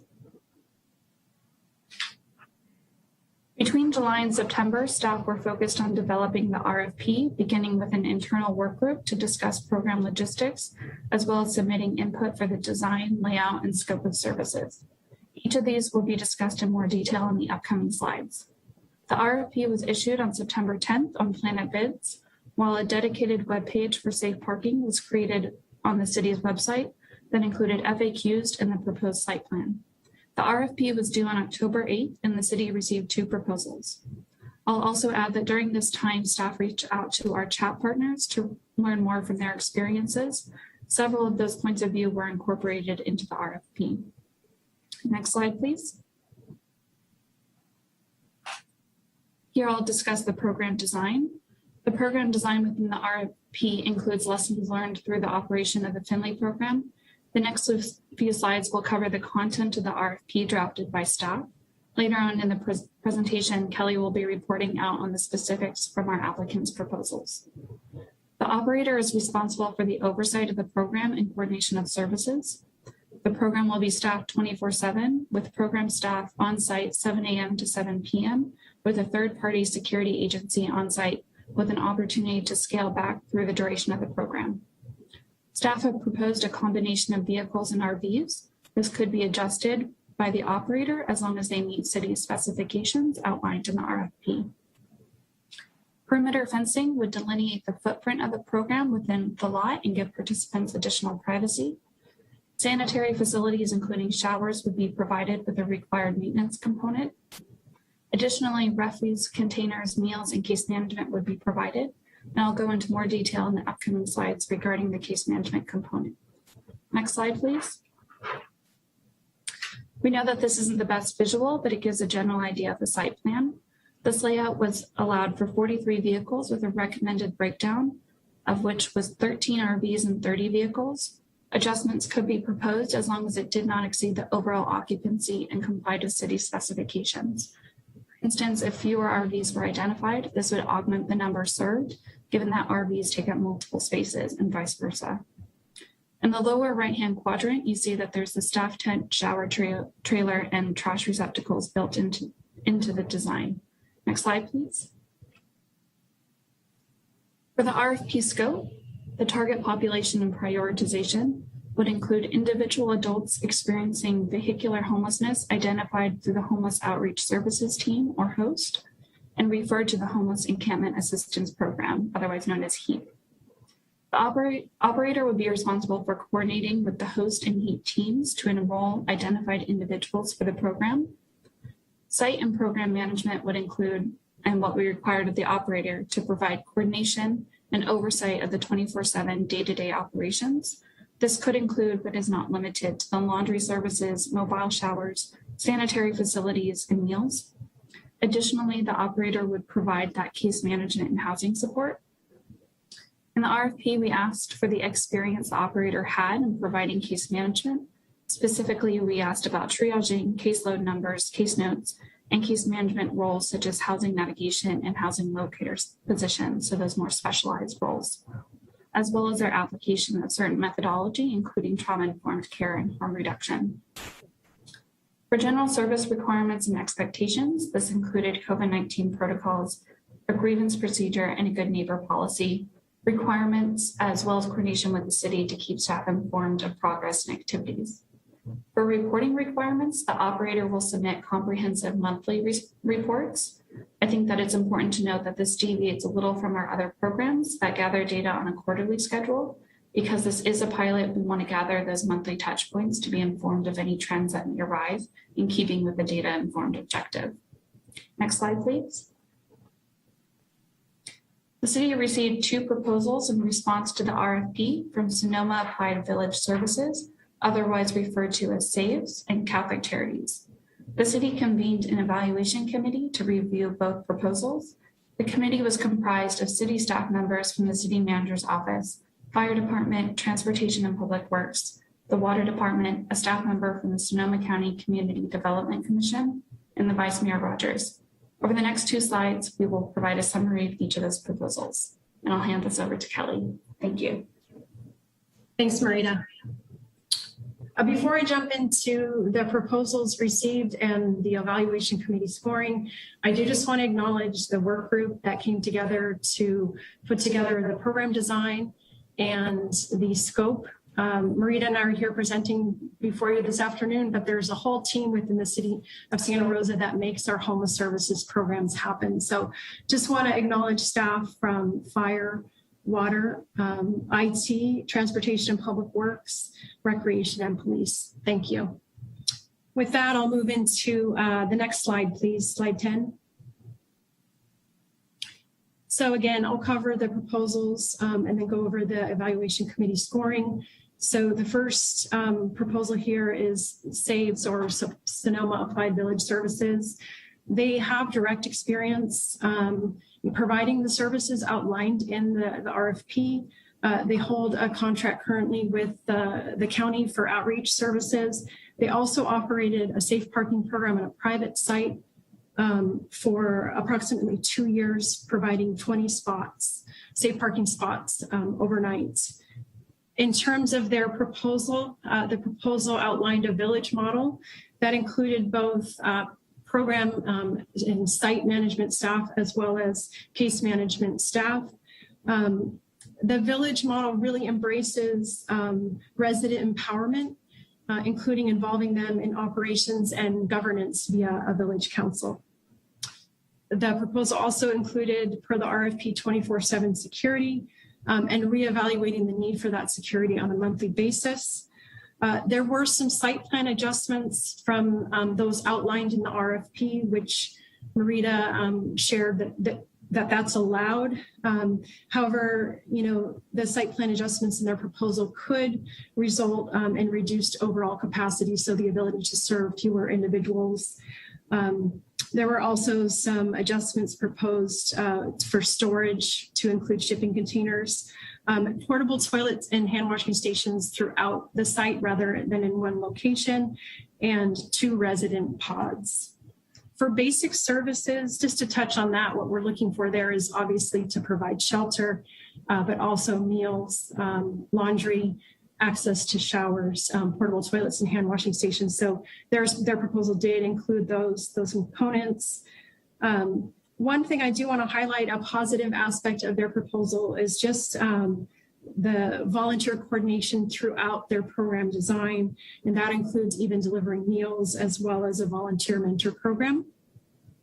And for case management, they have an integrated resident team. It's a team-based approach to delivering case management that includes the resident and case management staff, as well as bringing in county partners as needed. Next slide, please. The second proposal that I'll outline is from Catholic Charities. They also have direct experience per the RFP. They operated a county overnight safe parking program for about 3 years. That provided up to 100 spots. One location was at a county site, and then the other were scattered throughout the county at church locations. That program concluded in 2018 due to funding constraints. They have also operated for the city of Santa Rosa for the past 5 years, the Homeless Outreach Services team, and more recently, the Safe Social Distancing program at the Finley Community Center during the pandemic. Their proposal includes both the program and site management, staffing, as well as case management. Their case management includes positions for navigation, location, and stabilization.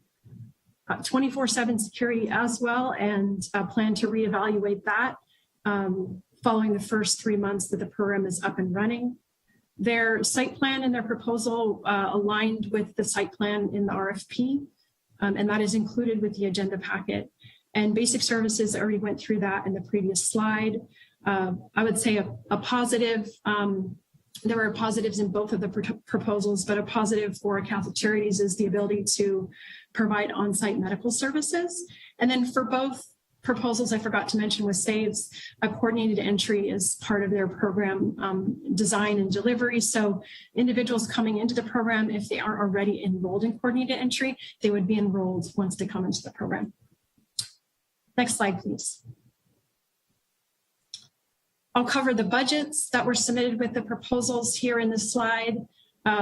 Council direction was for a safe parking program with wraparound services. We did, however, as part of the RFP, ask for budgets without and with wraparound services, just so we'd have an idea of what that cost is. You'll see here Catholic Charities without wraparound services is approximately 1.1 million. With wraparound services, just under 1.3. And the approximate cost for providing those wraparound services is $186,000. I will mention that they are leveraging staff from existing programs to help with the wraparound services. So that cost is not accounted for here.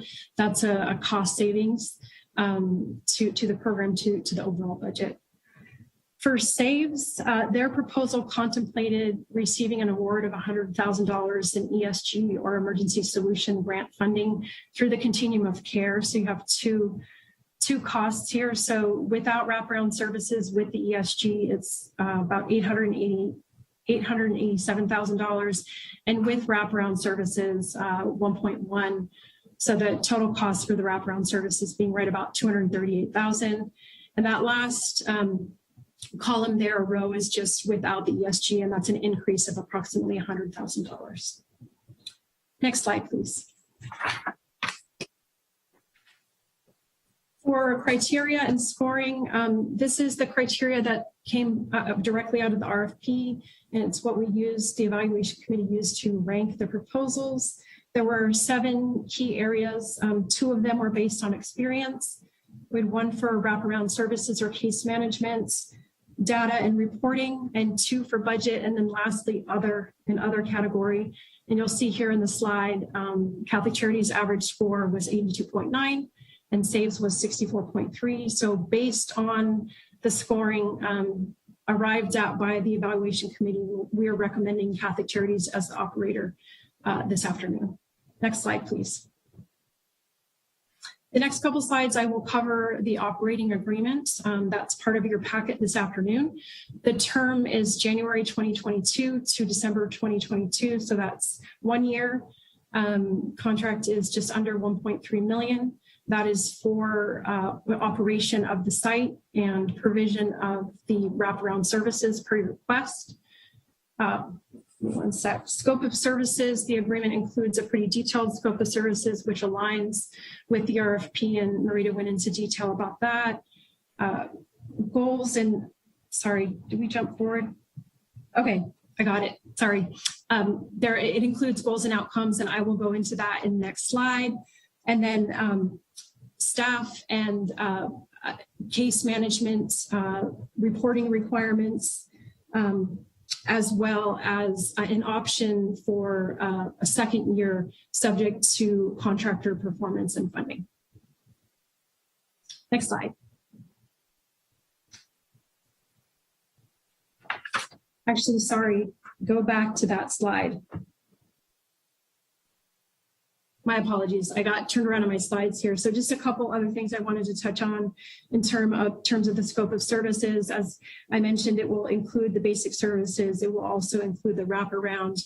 Do want to mention, it does include an option to extend it for a second year, but highlight that is subject to contractor performance. And we have identified all of the funding for the program. I want to highlight that this afternoon, before coming to this meeting, the County Board of Supervisors approved $500,000 for this program for 2 years for case management wraparound services. So that's very exciting. The city's proposal was the highest ranking of the proposals that the county received, and our request was fully funded. So we were very excited, Marita and I, to hear that this afternoon before presenting to you. And we're always looking for good news on the homeless services front because we don't always get good news. So wanted to share that with the council. The operating agreement and the program design does include both program staff and case management staff. As I mentioned, that includes a housing navigator, locator, and stabilization. In terms of goals and outcomes, we're anticipating that we'll be serving 115 individuals. And the goal is that 25% of those that exit the program will exit to housing. And we're currently developing a housing strategy to achieve that benchmark to the best of our ability. Marita already touched on reporting requirements, so we'll have monthly reporting requirements, given that this is a pilot program, and regular check-ins with Catholic Charities. I already talked about security. The staffing model will be 7 a.m. to 7 p.m., and then security will be on site during the evenings and 24/7 for the first 3 months of the program. There will also be a dedicated phone number for the site. And I don't have that ready this evening, but we will have it ready for both the staff and public before the program goes live. Next slide. So for sources and uses, as part of the city's current budget fiscal year 21-22, council allocated $315,000 for this program. Last week during the study session on one-time monies, council did allocate $2 million in one-time monies. That's the ARPA funding for this program. So as I said, we've identified all funding sources. That totals $2.3 million. For uses, year one, just under $1.3 million, and that is the amount that's included in the contract this afternoon. Year two, the balance of funding will be applied to the program. There's a gap here in year two. We'll be able to fill that with the $500,000 received from the county, and we'll be discussing internally, how we'll be using that $500,000 for this program. Clearly, it has to be used for wraparound services, but just learned this afternoon that we're going to be getting it. So further discussion and planning on the use of those funds and how they'll fit into the budget for the program. Next slide, please. With that, I'm going to turn it over to Marita. She's going to discuss next steps and cover the recommendation, and then we will wrap up the presentation. Thank you. Thank you, Kelly. In terms of next steps, staff are looking for council direction for the selection of the program operator. Subject to council direction, staff will proceed with the execution of the contract. We have responded to the county's no-go for the request of $500,000, and Kelly just shared that exciting news with you. So I'll move on to staff are recommending a phased approach. What this will look like is starting in January, the operator will have the opportunity to concentrate their resources on hiring and site setup. I'll add that this timeline is contingent on Catholic Charities hiring staff. As we all know that this is challenging for most employers right now across the board. Catholic Charities has an alternative plan to use existing staff if hiring becomes a high barrier. February would be used to open the site and have it be live and open for intakes. Additionally, the communications team is drafting a press release to go out tomorrow as part of our outreach strategy. And prior to the program opening, there'll be a virtual community meeting. Next slide, please. That leads us to the recommendation.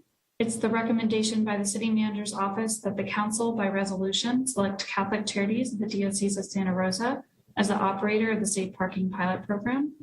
Approve an operating agreement for safe parking pilot program with Catholic Charities in the amount of $1,299,826 for the initial period of January 1st, 2022 to December 31st, 2022, with an option to extend for the period of January 1st, 2023 to December 31st, 2023. Next slide, please. And lastly, to authorize the Chief Financial Officer to appropriate $2 million from the American Rescue Plan Act. One-time money is for the program for a 2-year period. That concludes our presentation, and we can take your questions at this time. Thank you. All right, thank you so much, Council. Let's start with questions. Councilmember Rogers. Thank you, Mayor. So a few quick questions. How many staff are needed to open the site? Do we know?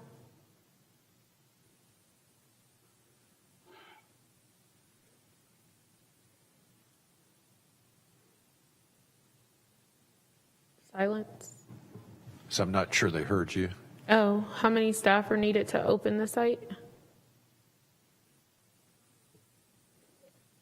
Looking for either Kelly or Marita.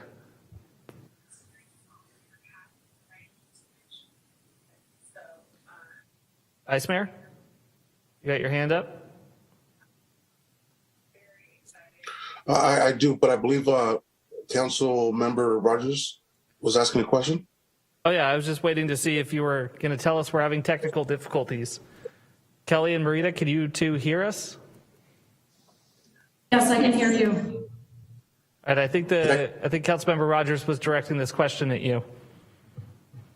How many staff are needed to open the site? So you're asking about staffing ratios. Let me look at my notes real quick. Give me just a second here. It's So for the total staffing contemplates 6 full-time employees. And some of that is existing staff. But the entirety is six FTEs. So are you asking specifically about new staff required for hiring? Second question, go for it. That would be my second question. How many new staff are they going to hire? My apologies for the technical difficulties if I didn't hear you earlier. I'm just looking through my packet right now, so give me just a minute on that, sorry. No problem.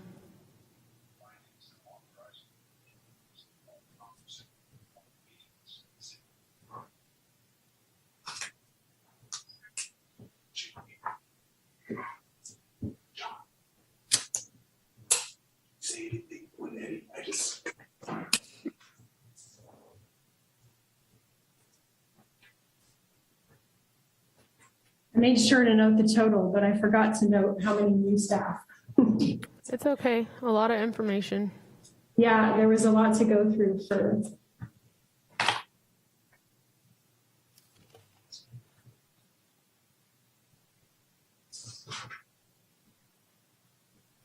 So it is 6 additional staff for the program that they need to hire.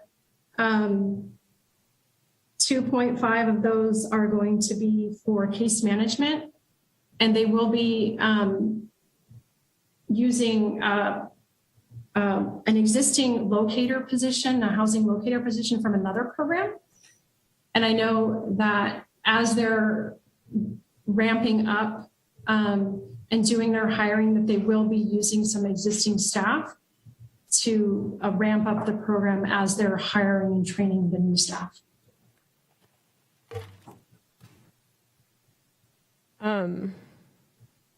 So we're in December. When is the site opening?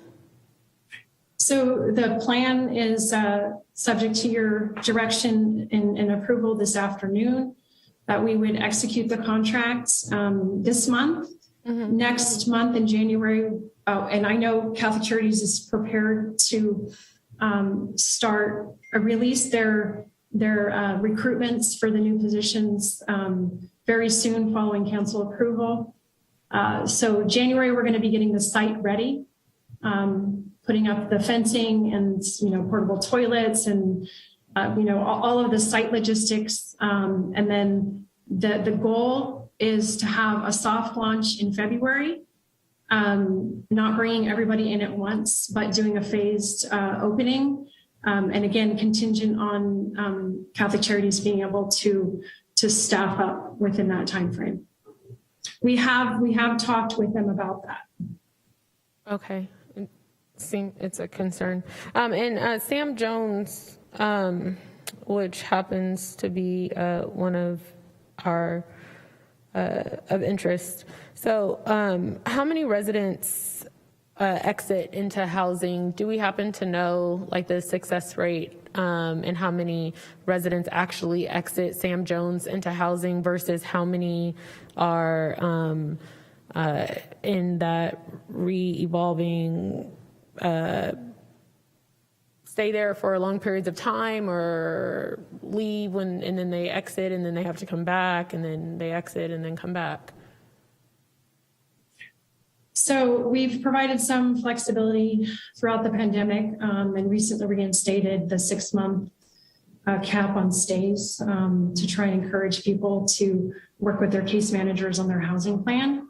But as we all know, locating housing in this county and this city is very challenging. So our housing exits from Sam Jones Hall are typically around 15%.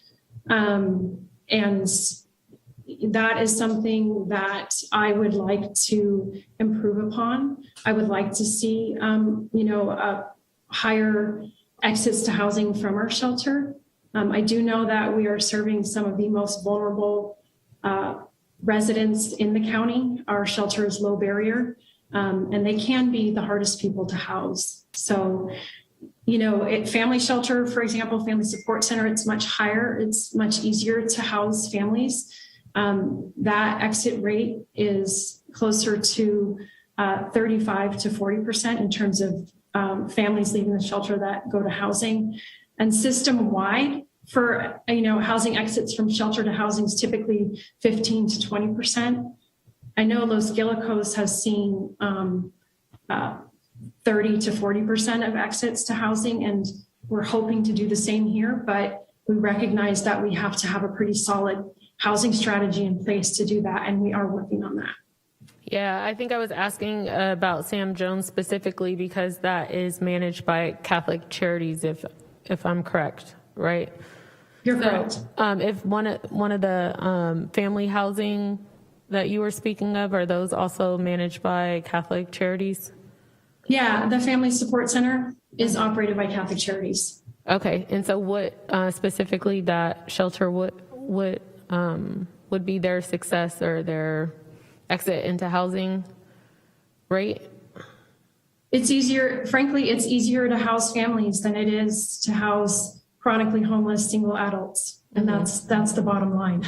Yeah, but we're thinking, I don't know what we're thinking. My thought process would be that we're not going to have families per se, or we'll have more single or coupled individuals at this site that we're speaking of than families.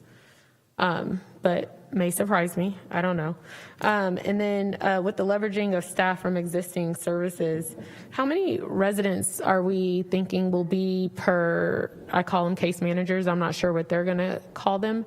How many staff or how many residents per staff member? I'm going to defer to Marita on this one because I know that this is an area that she dug into while we were doing the research. Thank you, Kelly. So for the intensive case management that we're anticipating that this site will need, we're looking for about 15 at a most 20 participants per case manager. And that's in order to provide intensive case management that's needed. So that housing support component that we're looking for to stay housing aligned with being housing focused. And is the city meaning us, I guess, going to require a certain number of contact hours per resident from Catholic Charities, or are we just going to say we want case management? Would probably be a good question. So that's something that we're developing with Catholic Charities within their scope, what that case management looks like on a day-to-day. I know that they do have regular check-ins with case managers, and that's part of the benchmark for the program is meeting those check-ins with your case manager to stay compliant within the program. All right, and my last question, Mayor, sorry. If we're looking at 15 to 20 people per case manager, what would be their caseload now if they are leveraging staff from existing services? I'm assuming that they already have a caseload, so what are they going from to now adding on additional residents from an additional site? I can start. So that's a really good question. I know it depends on who they're leveraging staff from, whether it's from Host or from Sam Jones Hall. For Sam Jones Hall, I'll turn it over to Kelly for that. But it does depend on if there'll be members from Host or case managers, such as navigation specialist from Sam Jones Hall specifically.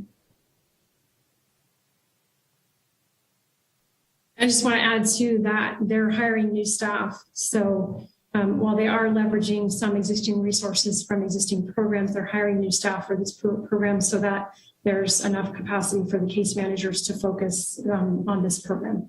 I hope that answers your question. Yes and no, because they're hiring 2.5 staff, right? They're hiring 2.5 case managers and 6 FTEs total. So there's program and site management staff that are part of the 6, but 2.5 are part of the 6 to be able to provide the case management support for that site. So are we to assume that the 2.5 staff the new staff that they're hiring are going to provide the 25% success rate into housing that we are expecting? That's the intent. And in addition to the case management staff, we're working on a housing strategy to try and achieve that placement ratio. So in addition to the case management support, we have to make sure that there are places for people to go to. So we're looking at, a strategy to make sure that we have that capacity to actually house people. So through the host program right now, we have the Housing First Fund that has housing assistance and flexible funding to help people, financial resources to get people into housing. We're also looking at emergency housing vouchers and the possibility of master leasing. So that's all part of, so above and beyond the case management, we're also looking at resources and capacity to put people into housing. And I lied. I think I said it before about the giving a man a fish and teaching them how to fish. Also, what are the services that will be provided once someone is housed? And have we outlined that to try to keep people into housing so they do not become unhoused again? Or have we not outlined or allocated any services towards that? Because that seems to be a problem in our community also. Retention is an issue, and thank you for the question. So there is in the case management positions for this program, there's a housing stabilization case manager that's available to participants once they're housed to try and help them maintain their housing and keep them connected with resources to do so. Is that the 2.5, part of the 2.5? It's part of the 2.5, yes. All right, a lot's going into that 2.5. Okay, thank you so much for answering my questions. You're welcome, thank you. Mr. Vice Mayor? Thank you, Mayor. In regards to the staff and the security, could you elaborate a little on what that would look like for the site? So for staff, the plan is to have them there 7 a.m. to 7 p.m. And then security would be on the site 24/7 for the first 3 months. And then after the first 3 months of the program, we reevaluate the need for continuing security on a 24/7 basis. Security is very costly. So we're looking at paring it back so long as that's the right approach to take with this program 3 months into the program. And so there will be 24/7 supervision of the site by staff and security. Is it possible to create a hybrid program where some of the residents serve as staff? I'm sorry, security. Has that been a possibility in the past? So I refer back to the Finley Safe Social Distancing Program, which was our first endeavor in a managed camp.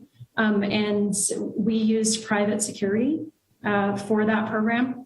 Again, it was very costly. And so I think there was an interest from the council. I know there's also been an interest from the community that we provide the private security, but I think it's important that we do reevaluate that and consider the need for it moving forward. But in my experience with security services in our programs, those have been provided by a third-party vendor and not by residents themselves. I can imagine the liability that goes along with that. Thank you. Any other questions? Councilmember Fleming? Yes, thank you, Ms. Kuykendall and staff for all of your work on this. I wanted to go to slide 13 and ask some questions about scoring methodology. When you evaluated wraparound services, what were some of the elements that you were looking for? Give me just 1 minute on that. Thank you. Sure thing.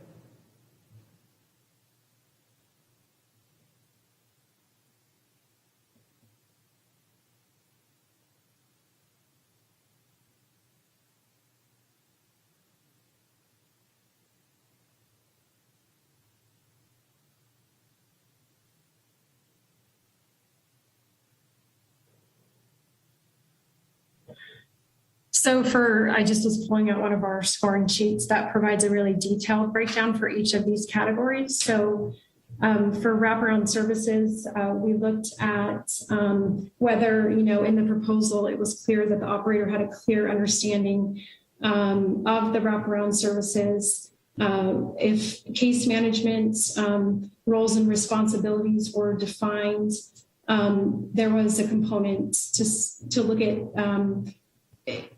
case notes. We also looked in the proposal for vehicle compliance in terms of helping participants bring their vehicles into compliance. Referrals, so inventory of community resources, behavioral mental health benefits, financial literacy, et cetera.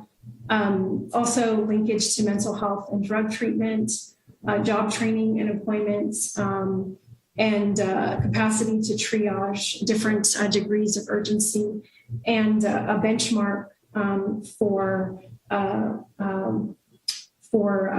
stumbling a bit here, length of program length and program exits. And I'll have Marita jump in here too if she wants to add anything to some of the things we looked at in determining the wraparound services. I'll also include that in wraparound services, we did include that individualized action plans would be a component of that between the case manager and the participant of the program.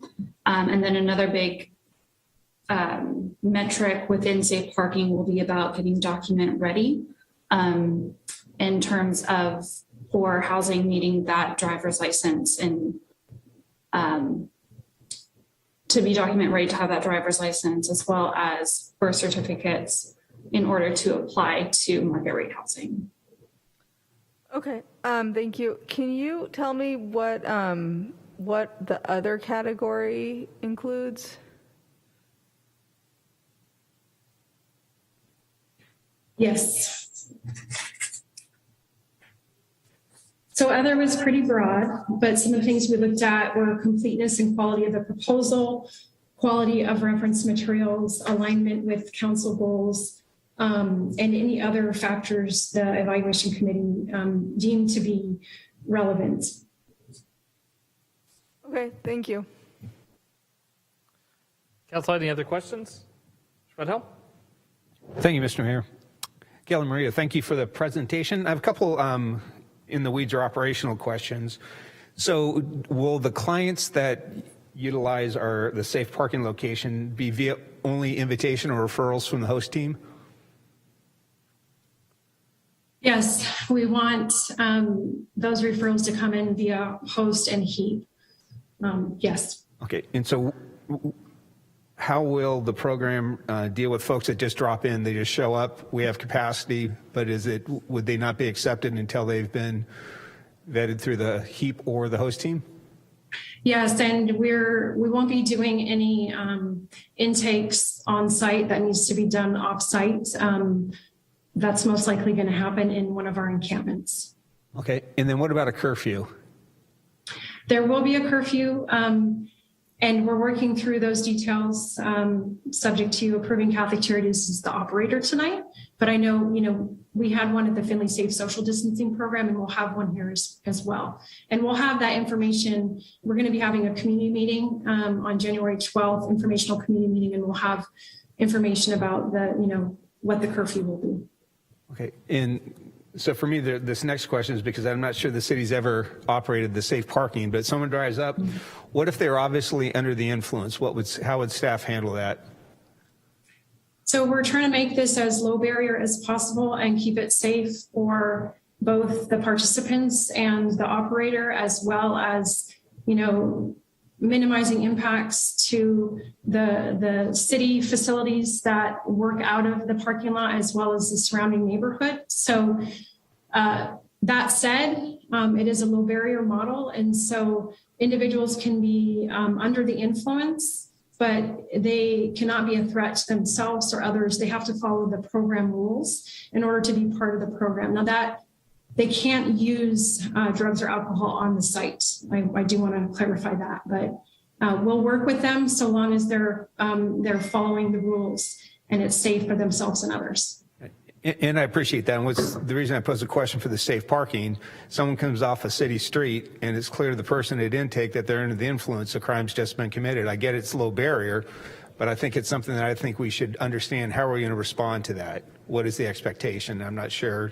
I don't need an answer now. I would just like clarification, make sure that the city attorney's office is engaged, the police department, because it is a little bit different than someone walking up to Sam Jones Hall, low barrier, behavior-based. I get that.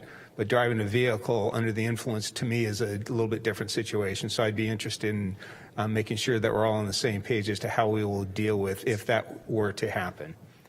And then I know the parking lot shows 50 parking spaces. Is there a capacity for the number of people that could be, or number of clients that could be in the safe parking at any one time? Right, because 50 vehicles might be more than 50 individuals. So our focus has been on trying to reach that 50 spots that council requested.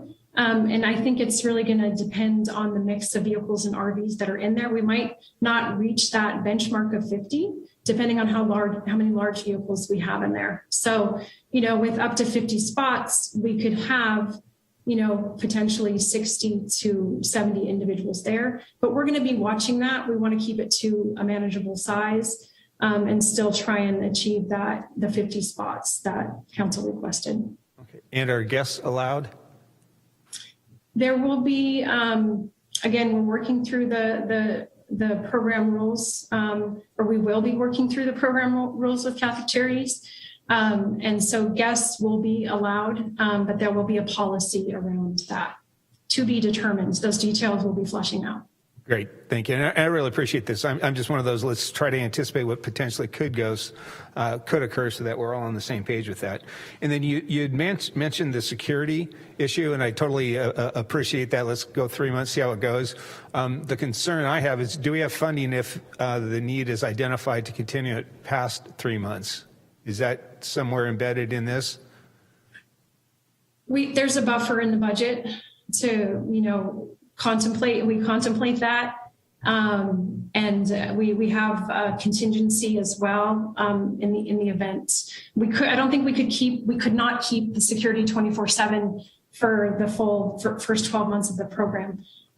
So we'd have to evaluate that, but there is some buffer in there to allow it past the first 3 months, but scaling it back somewhat. Okay. And then regarding the performance metrics, so are the only 3 metrics that we're looking at, the 3 that are identified in the scope of services, the participants who engage with supportive services, 20% will be diverted to other housing, and 25% will go into permanent housing. Are those the only 3 metrics that we are monitoring to look back on? Was this a successful program? But the focus is on housing. I'll highlight that. That's what we really want to know. We want to know how many people went to housing.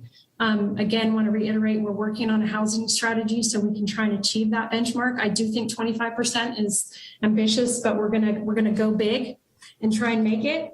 Looking at the contract and the scope of services, I already mentioned the 115 will be served.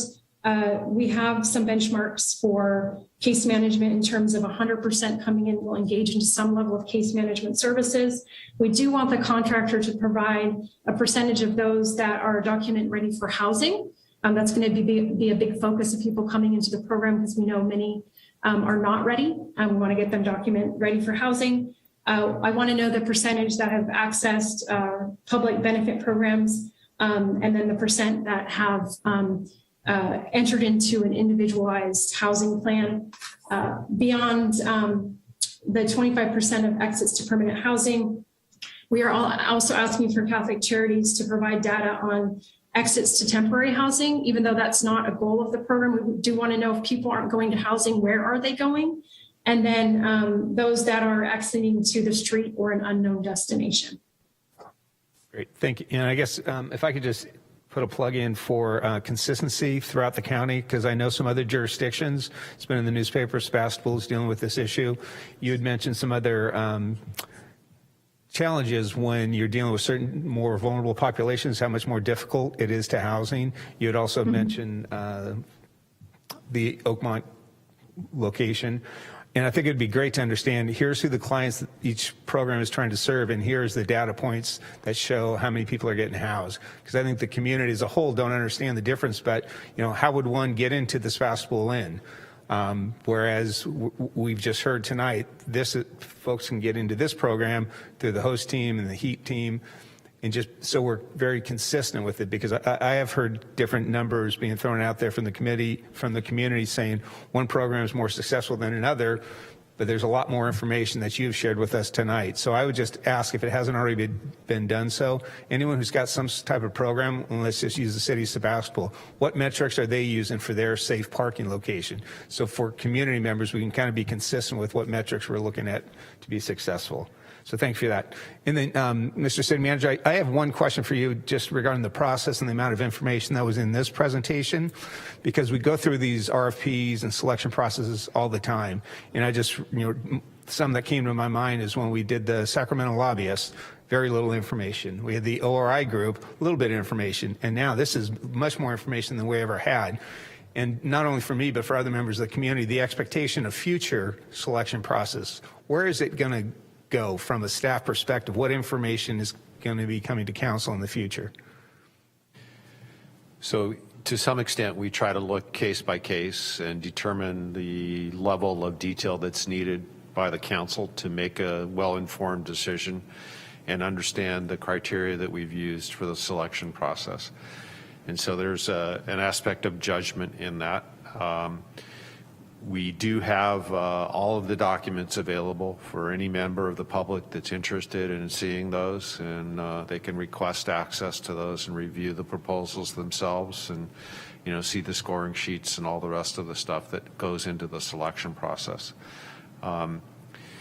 If council has an idea when we come to a study session and outline kind of our approach, and if they want detailed information and they identify that at the time, that would be helpful to us as well. I appreciate that. I'll have an offline conversation with you about some of those suggestions, but thank you for that. Those are all the questions I have. All right, council, let's go ahead and go to public comment on this item. If you're interested in speaking, go ahead and either approach the podium or hit the raise hand feature on your Zoom. This is on item 14.1. So I'll start with Michael here in the chambers, and then I'll go to Elizabeth.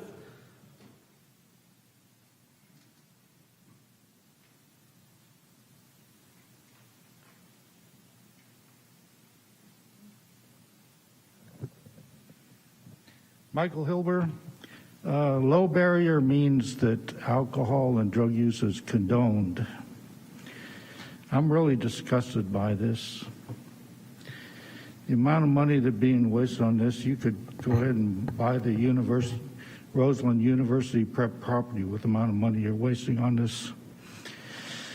$1.3 million for a parking lot that you own, so the rent's going to be zero. That's just a stupid amount of money. It's like flushing people's tax dollars down the toilet. I will say that Catholic Charities is unfit to operate anything like this. My observation with regards to what goes on around Sam Jones is the main thing is the nearby liquor store owners getting rich off that place. We got to think about, this low barrier and condoning alcohol and drugs and stuff is not working. And throwing money away like this is not going to work either. And the whole basic idea is that, people are going to come and go to this place every evening. I mean, if I'm a methamphetamine user living in a broken down motorhome, I'm not going to want to drive to this place every evening and back. I'm just going to say, my battery's dead, leave me alone. I'm just stay here on the street. So it's a waste of money and it's not going to work.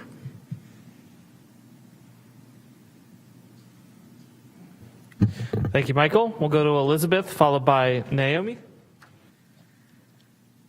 Okay, so good evening. My name's Elizabeth Shaquan, and I'm a pediatric nurse practitioner currently working as the Chief Quality Officer for Santa Rosa Community Health. First of all, I just want to say thank you for considering the safe parking program and the comprehensive services. I think it'll make a big difference. One of our 2 largest clinic sites is located at Lombardi Court and has provided primary care to low-income families for over 25 years. For the past 18 months, there has remained an encampment of people who live in their vehicles directly in front of the health center.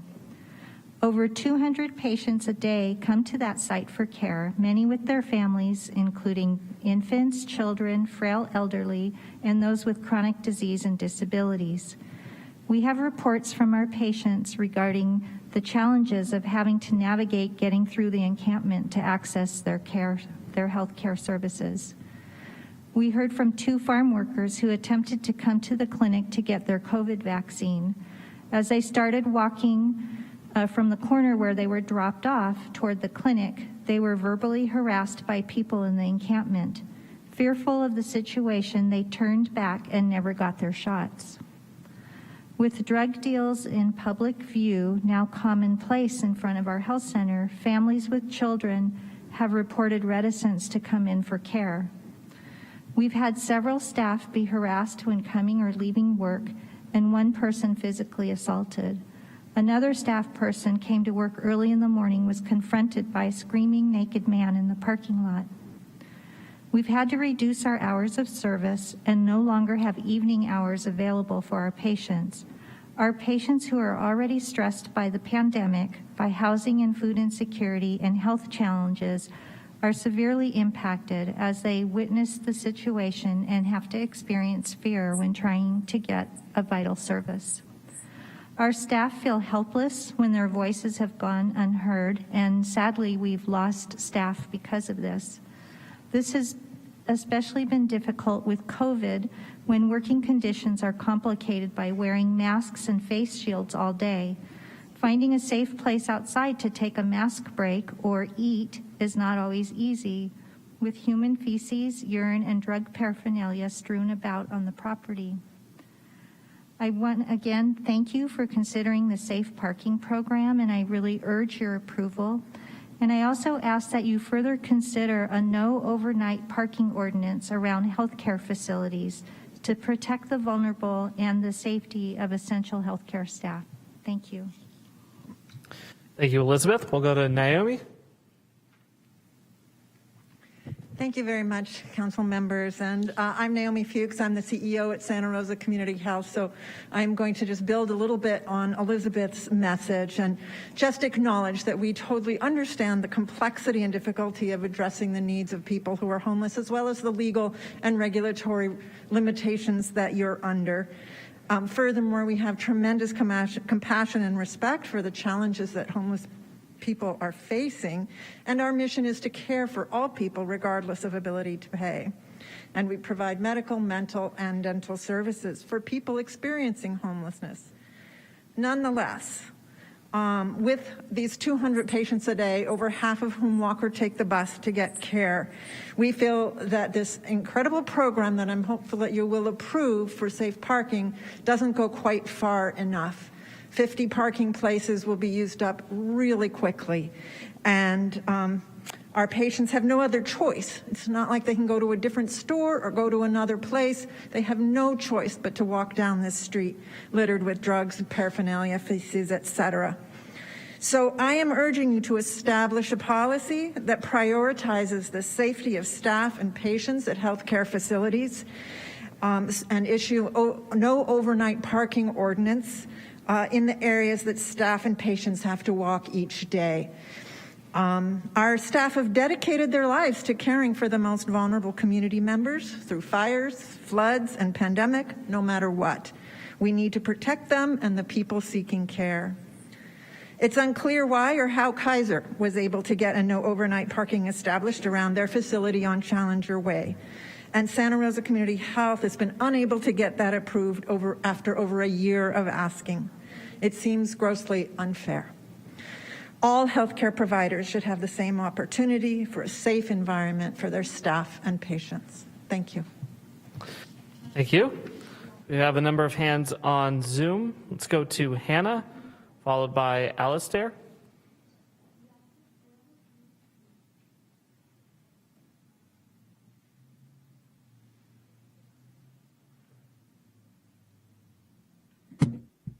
Hi, everyone. Can you hear me? Yes, we can.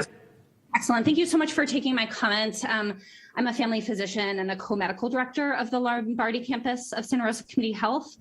I really want to thank you for your time in considering this safe parking ordinance, and I'm certainly in support. However, I echo the comments of Naomi and Elizabeth that the encampment has really reached crisis proportions on our street.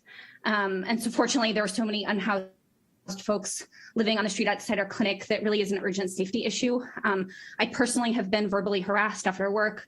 Our staff feel unsafe coming to and from clinic. Our patients can't safely enter our building or get to the bus stop outside the clinic. And there's human waste and drug paraphernalia routinely on the sidewalk. I've had patients trying to recover from opioid use disorder only to be routinely triggered by the drug dealing on the street. And young families with children who are unable to come to their vaccine appointments, among countless other stories.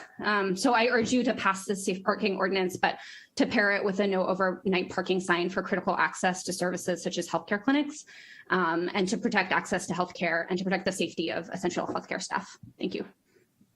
Thank you, Hannah. We'll go to Alistair, followed by Parker.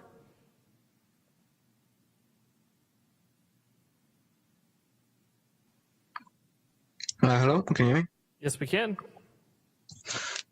I was wondering, has there been a like an overnight parking camp in Santa Rosa before, or is this the first of its kind here in Santa Rosa?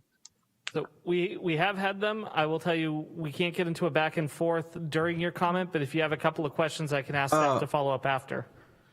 Okay. But I'm just curious about that. And yeah, I think I might have.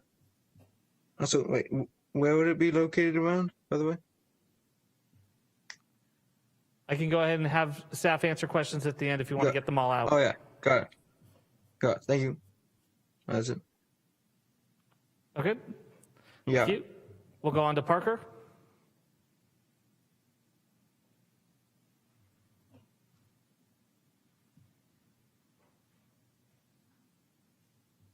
Mike, this is a mic check. Are we on? Is this just audio or is this also video? We can hear you via your audio. Okay, thank you so much. So my name's Parker Duncan, and I'm a 10-year resident of Santa Rosa, but I'm also a family physician as well, and I work at Lombardi Clinic. I've been working there for over 8 years, and I'm our clinician lead at the clinic, so I work with Dr. Watson, and you heard our CEO and our Chief Information Officer testify.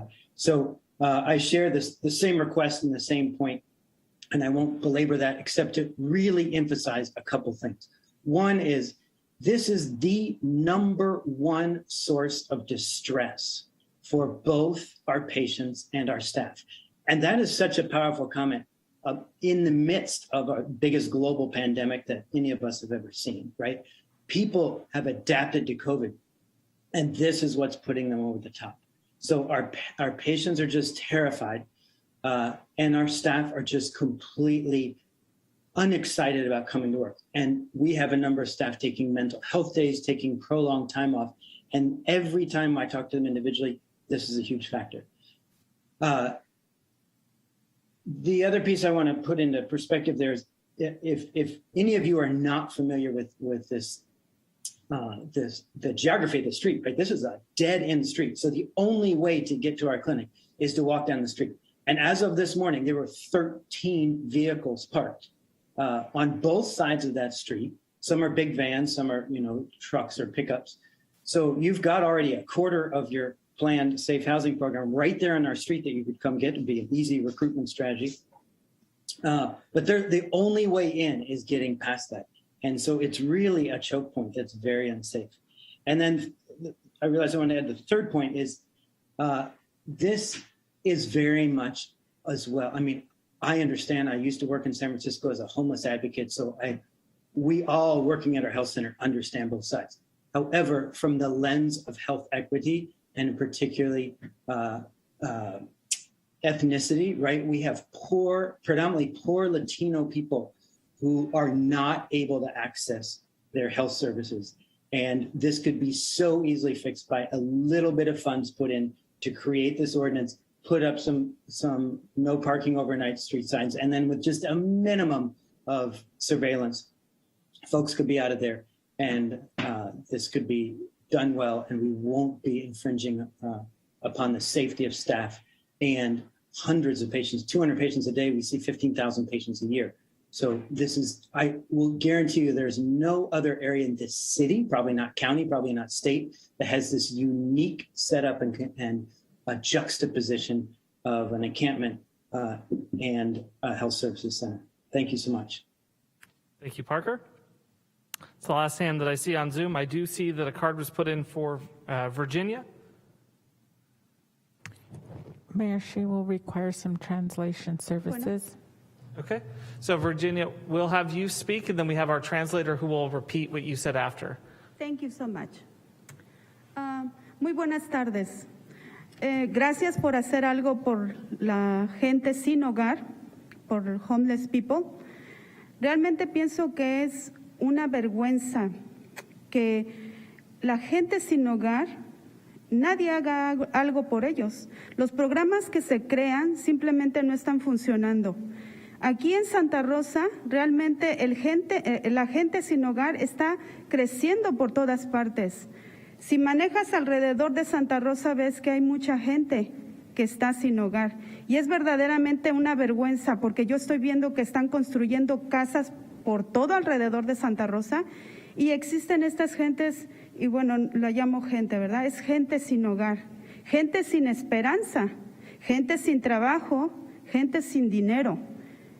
Cuando hay dinero aquí en Santa Rosa, ¿por qué no hacen programas para ayudar a la gente? En otros países es mínimo la gente que está sin hogar, gente que la recogen y la apoyan, le dan ayuda psicológica. ¿Qué es lo que necesitan estas personas?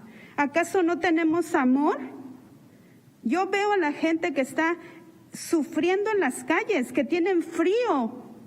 O sea, quisiera darles una cobija, comida. Es desesperante ver a esta gente en las calles. ¿Por qué no hacen algo? Hagan algo por ellos. Da vergüenza ver a la gente afuera. Y más ahorita que hace frío. Gente que está muriendo, que no tiene hogar. Por favor, hagan algo. Pero no solamente creen safe parking for them. Something useful for them. Please. Thank you. Thank you. Hello, can you please restate the speaker's comment? Of course. Good evening. Thank you for doing something for the homeless community. However, this is an embarrassment. No one does anything for the homeless community. I mean, the programs that are being developed aren't working. The homeless community is growing in Santa Rosa, all over Santa Rosa. You can see it. And it really is an embarrassment. There are people that have no work, no hope, no money. So why not make programs to actually help them? Other countries in other places of the world, there are very few, and there's minimal amount of homeless population. You know, they pick them up, they help them. You know, so why not do a little more? You know, these are people out in the streets that are cold, and it's really an embarrassment, and it makes me sad. I want to give them a little bit of hope and give them a blanket or do something for them. It really is an embarrassment, and I think you should do more for the homeless community. Make a program that's actually going to work, not just safe parking. Do something useful. Thank you. Okay, thank you. So that's our live public comment. Deputy City Clerk, do we have any voicemails? We do not, Mayor. All right, I'll bring it back to the full council. Councilmember Schwedhelm, can you put a motion on the table?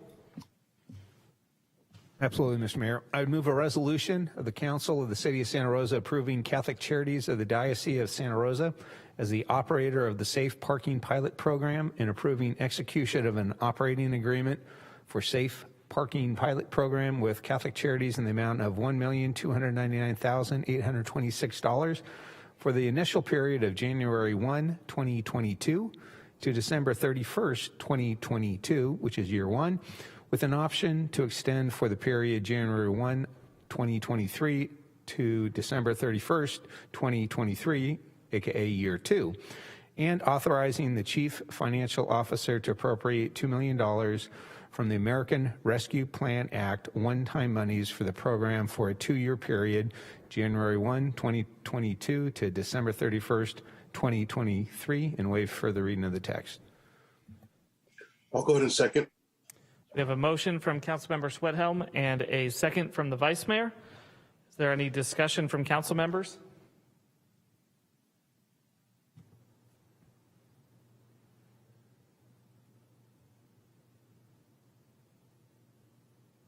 Want to speak? Yeah. Go ahead, council member. I just want to say that I do realize that we need a safe parking program, but I also realize that we need more operators for programs that we have within our community. If we have only a few operators that are providing services, it limits the quality, I believe. My opinion, it limits the quality of the services, and also it limits people's right to choose where they want to receive services. So if you do not like or care for a particular operator, then you just won't receive services. So you prefer to stay on the street. And I don't agree with that. And I think that in our community, we have operators or an operator that tends to monopolize our homeless services. And I think that there are some that choose not to participate in services. And that saddens me, because I think that everyone should be provided the opportunity to engage in services.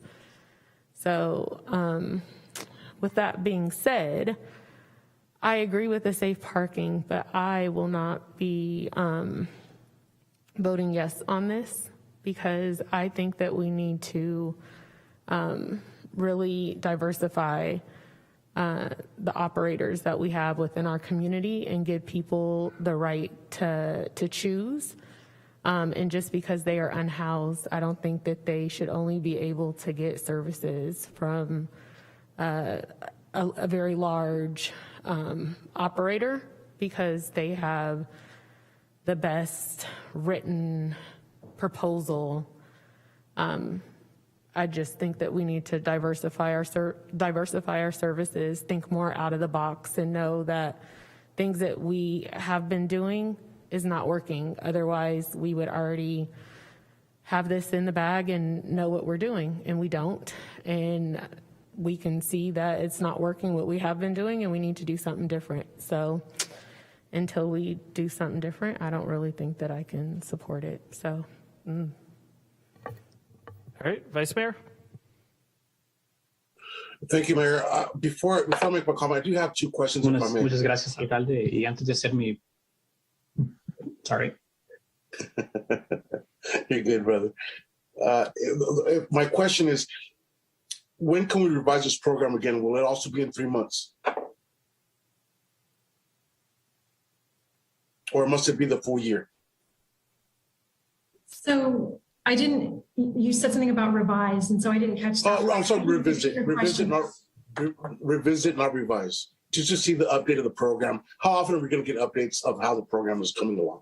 So the contract before you this afternoon requires Catholic Charities to submit monthly reports so we can see how the progress is going, and we will be having regular check-ins with them, especially since this is a pilot program. And I can, council's request, provide updates on the program's progress as well. Very well. And in regards to, and I'm just going to put it out there in the future, and echoing what Council Member Rogers just stated, the grassroots efforts that we have so many in our community. I definitely hope that Catholic Charities looks towards them to really help them complete the outreach that I know that they're very good at, because I have been on Lombardi Court feeding these individuals sandwiches and seeing what their needs are, and I really hope that we can use them as the asset that I know that they are to be. And in regards to my comment, the truth is we could always do more. The truth is that I know that we're bound by a lot of different things of why we can't do everything that we wish we could do. My question would be, what incentive, and also a comment, what incentive are we assuring that people are going to participate in the program? I know that a while back we visited a no parking ordinance that we did not move forward with. Is that a possibility on the table moving forward, just to ensure that people take advantage of the program?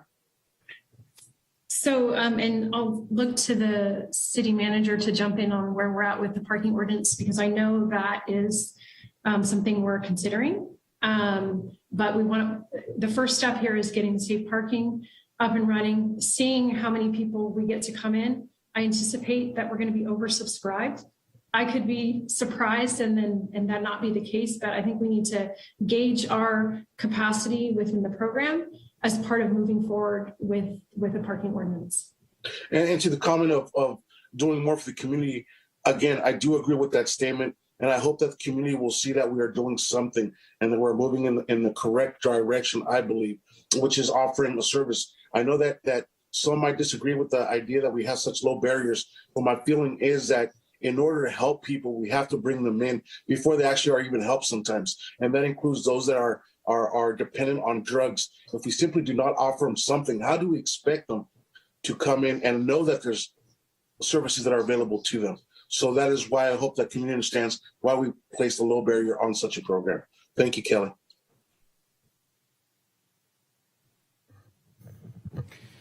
Mayor and Council, there are discussions taking place between the county and the other city jurisdictions over the development of a potential overnight parking ordinance and camping ordinance. We want to make sure that that's coordinated with the availability of 24-hour and overnight parking facilities, so that if we do choose to pass an ordinance, that there is a place with capacity for vehicles to go. The other concern that we're addressing is if one jurisdiction implements a overnight parking ban and an adjacent jurisdiction does not, it's highly likely that there'll be a migration of vehicles from one jurisdiction to the other. So we want to observe and see what participation is like in the 24-hour over parking night parking location. And if it is not at capacity, that will tell us that we may have a reason to consider moving more quickly with an overnight parking ordinance. Thank you, Mr. City Manager. Any additional comments? All right, Madam City Clerk, could you please call the vote? Yes, thank you, Mayor. Councilmember Schwedhelm? Aye. Councilmember Sawyer? Councilmember Fleming? Aye. Councilmember Rogers? Nay. Vice Mayor Alvarez? Aye. Mayor Rogers? Aye. That motion passes with 4 ayes, with Councilmember Rogers voting no, Councilmember Sawyer absent, and Councilmember Tibbetts abstaining. All right, thank you, Council. We'll move on to our public comment for non-agenda items. My apologies, folks. That one obviously went a little bit longer than we expected. So we'll go ahead and take the public comments for folks. We've got Virginia, followed by Ricarda. Excuse me, I think Virginia was for the last. Oh, you're for both? Go for it. Can I ask the interpreter not currently translating on the Spanish channel to raise your hand so I can bring you over to assist with public comment? Thank you.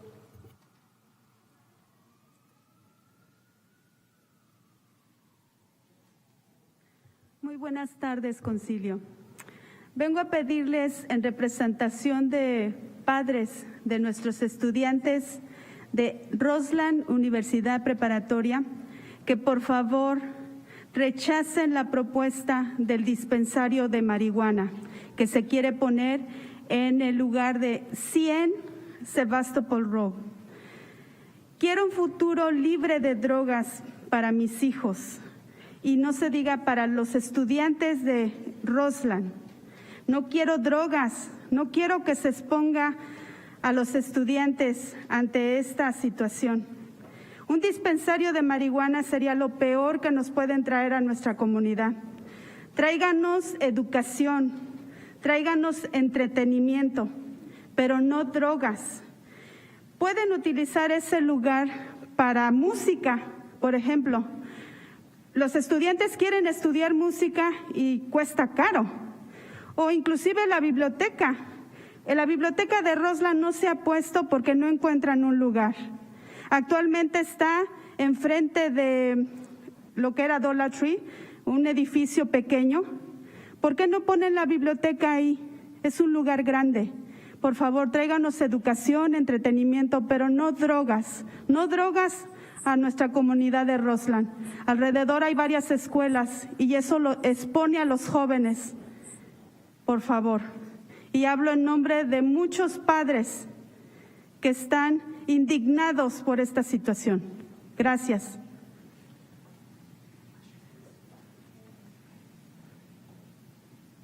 Good evening, Council.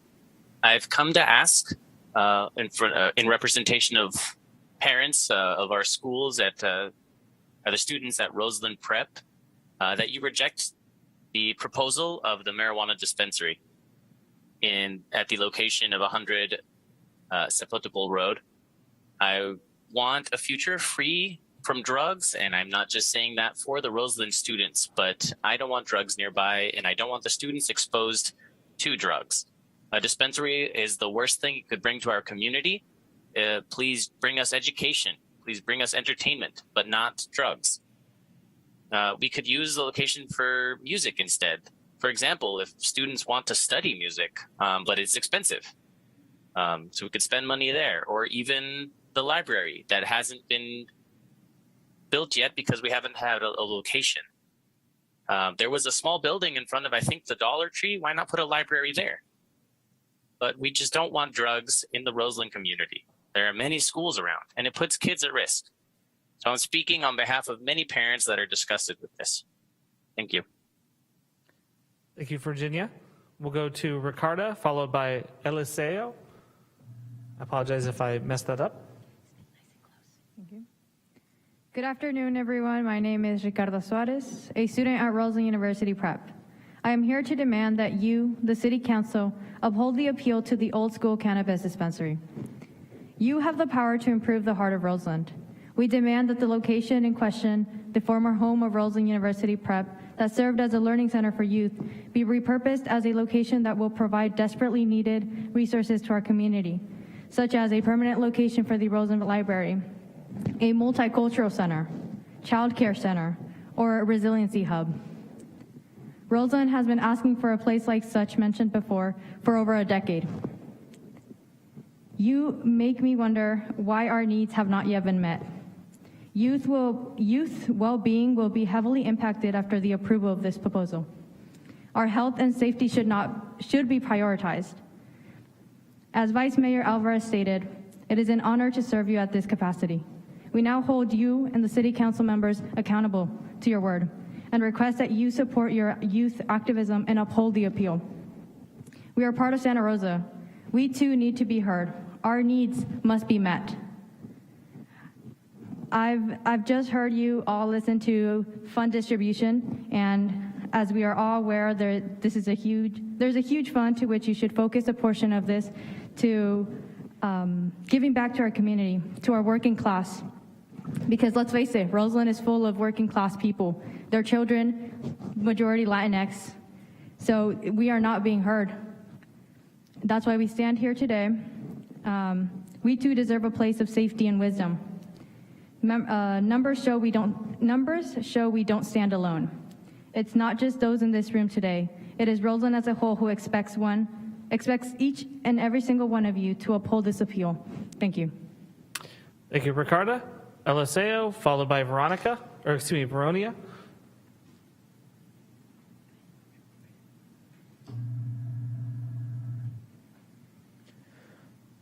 Okay, so hello, Council. Speaking again, this time on going against the marijuana dispensary. I just wanted to say that I think it's inappropriate to build a dispensary in a place of education. It goes against everything that school stood for. And while the verdict is out on whether drugs are good or bad, the fact of the matter is that a building that was for the public is now being privatized and being used as a for-profit business. And we should do something that will further benefit the community, such as a community center, multicultural center, a park, something that the community can still look to as a place of hope and to build themselves. Thank you. Thank you. Veronia?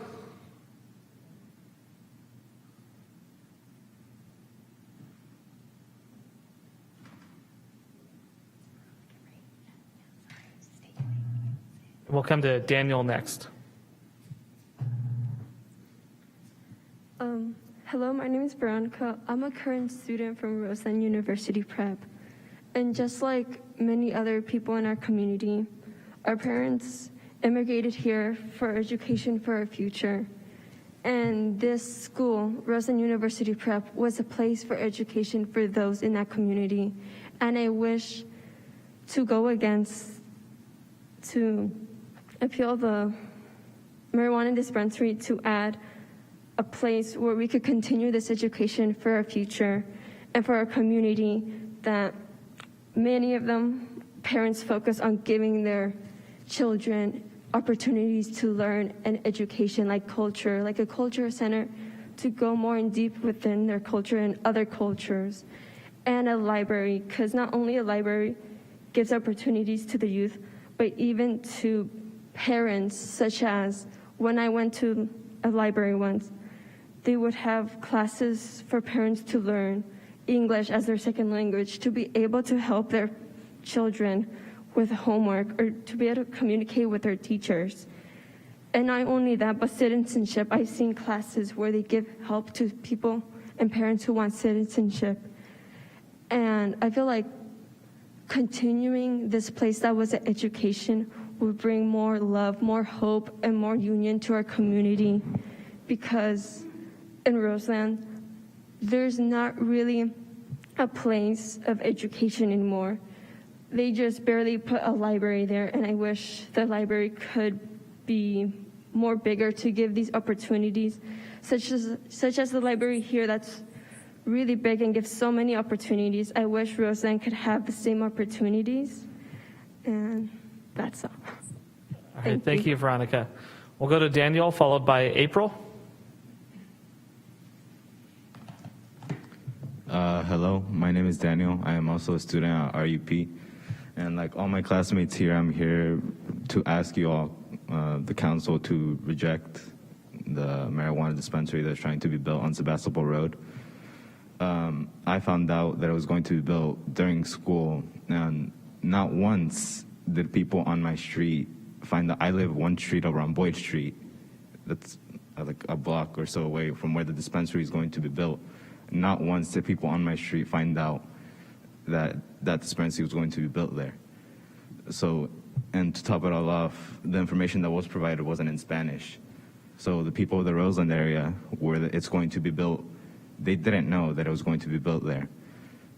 And how can we expect that the Roseland community is to be included in decisions that affect them when they aren't even being informed that things are happening in their community? And right here in my hands, I'm holding all the signatures of the people that do not want this place to be built. So I ask you all to please listen to us for once. Thank you. Thank you, Daniel. We'll go to April, followed by Irma. Hello, good afternoon, everyone. I just want to give a quick shout out to Yvette Miner. Yvette Miner was the person who took the extra step to demand language justice, to demand that the first planning commission be have a translator and be provided in Spanish. And those are the kinds of steps that we need to see from City Council as well. We need to see action, not just words.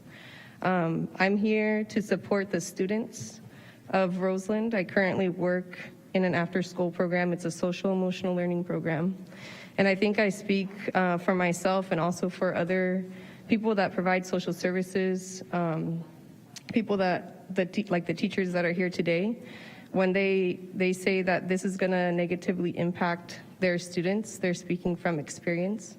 They're speaking because it's what they deal with every day and what they try to combat every day. I have some facts, if you guys just bear with me. I have a lot of notes in my phone, so I kind of have to search through it. But I also just want to say I'm really proud of all the students that came out here today. They did an action.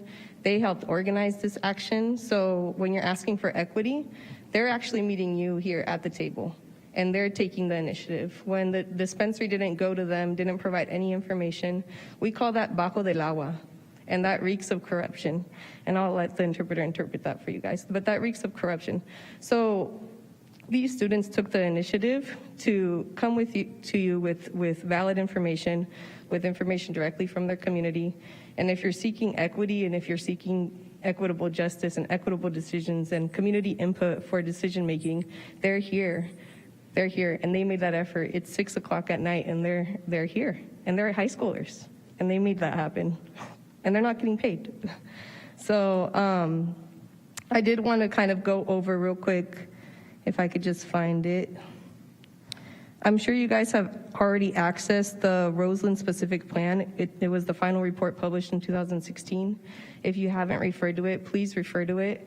All of the needs of the community still stand since 2016 and have yet to be met. I also wanted to encourage you guys to visit the Sonoma County Prevention Partnership Plan. A big part of their 2020 to 2025 prevention plan indicates that policy is the most impactful aspect on the spectrum of prevention. So your decision today is going to have the most impact in terms of prevention for these students and for the youth of Roseland. In terms of in that spectrum, your environment or what is in your surroundings is basically one of three major factors that are critical in the public health model for substance abuse problem prevention. So I encourage you guys to make the most equitable decision, which is to stand by the people of Roseland today. Thank you, April. We'll go to Irma, followed by Daisy. Just as a quick point of clarification, this is on the agenda for next week for action. I just wanted to make sure that folks listening in the public know that it's next week where we'll be discussing this. Irma, followed by Daisy.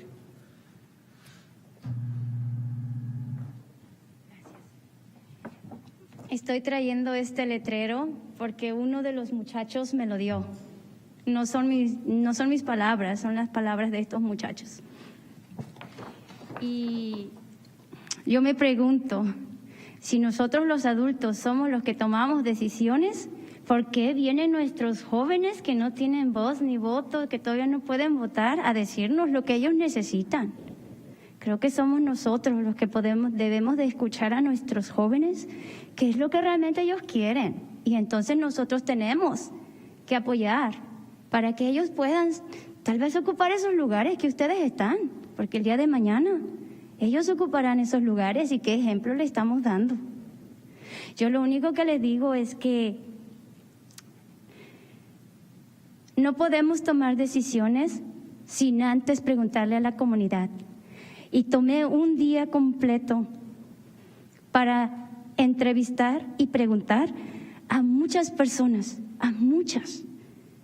Y todas estas personas estaban a favor de quitarlo, de quitar el dispensario. Un día solamente dediqué para que todas las personas dieran esa respuesta. Mi pregunta es ahora, ¿a cuántas personas ustedes le preguntaron para dar permiso para ese dispensario? Es bien importante que nos representen. Y si estamos aquí, para hacer nuestra voz contar, deben de apoyarla porque ese es su trabajo y estamos aquí para ayudarles. Aquí estamos haciendo ese trabajo, esas horas después de nuestro trabajo, dejando a nuestras familias, a nuestros niños, para venir aquí a ayudarles lo que nuestra comunidad necesita, lo que nuestros jóvenes necesitan. Yo quiero ver a nuestros jóvenes en la universidad, quiero verlos allí sentados en este lugar. ¿Dónde están nuestros hispanos? ¿Somos inteligentes? Denos la oportunidad y escúchenos. Gracias. Charles, can you please restate that comment, the speaker's comments? Thank you. So I'm bringing this letter. The young men actually brought it. These are not my words; it's their words. So I ask myself, if we, the adults, are the ones making the decisions, then why do our kids come to this place? The ones who don't have a voice yet, who can't vote yet, they're the ones that come. I think that we are the ones who should listen to the youth and see what it is that they really want, and we must support them, because maybe in the future they'll need the places that we are in right now. So maybe tomorrow they'll need those places. And I want to say that we can't make decisions without asking the community. I took a full day to interview and ask many people around the area how they felt, and all of those people were in favor of removing the dispensary. Just one day is all I dedicated to asking, and I received these as answers. So how many people did all of you ask for permission to place that dispensary? If we're here to make our voices heard, then you should support us because it's your job. We are the ones who went out and worked those hours after getting out of regular work, after leaving our children and families at home. I want to see our youth going to university. I want to see them sitting in those places. And so where are our Hispanic people? We are a smart people, so please hear us. Thank you, Irma. We'll go to Daisy. Buenas tardes, mi nombre es Daisy Carreño, soy residente de Roseland. Quiero decirles que Roseland es una comunidad que ha sido marginada por muchos años y queremos que esto cambie. Roseland no necesita que la ciudad apoye la aprobación para llevar a cabo el dispensario de cannabis en esta área, ya que esto traerá muchos problemas de salud y de drogas, que es lo que queremos erradicar en nuestra comunidad. Queremos que este edificio que ha formado jóvenes profesionales sea conmemorado con un centro para nuestros jóvenes y nuestros hijos, y así podamos construir una comunidad más preparada. No lo queremos que sea un edificio que destruya más nuestra comunidad. Digan no al dispensario. Escuchen a estos jóvenes que solo buscan el futuro. Ustedes tienen el poder de cambiar una comunidad. Represento una de muchas madres que son la voz de jóvenes y de una comunidad que no quiere un dispensario en Roseland. Roseland es más que un dispensario, es unidad, es cultura, raíces y una comunidad con ganas de salir adelante. Gracias.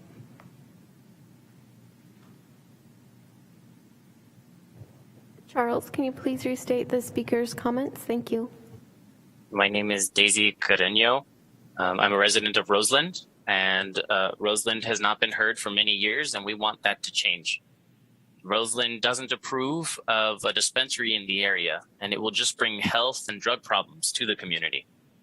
And we want the youth center to be commemorated and used for services that will benefit the kids, not just a building that destroys the community even more. Say no to the dispensary. Listen to the youth who are only looking forward to the future. You have a chance to change the community. And the community voice says that it does not want the dispensary in Roseland. It is more than the dispensary is not needed there, and we need a location for culture, to learn about our roots, and somewhere with a desire to move forward. All right, thank you, Daisy. Julie, did we have anybody that was left outside because of capacity issues that wanted to speak?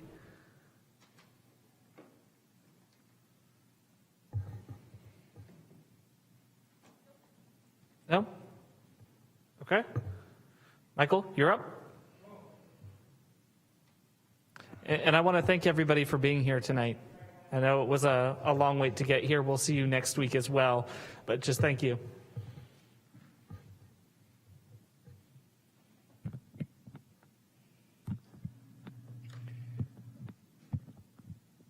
Okay, Michael Hilber, Southwest San Jose area. I happen to agree that with the opposition to the dispensary on Sebastopol Road, but I'm going to go off on a different direction. I see, San Jose's got a problem of being too friendly to the drug-using constituency. And one of the main problems is that we give them too much money. And that's why we see all these guys around the off-ramps around Cottingtown and intersections like West 3rd and Stony Point, collecting cash with the cardboard signs.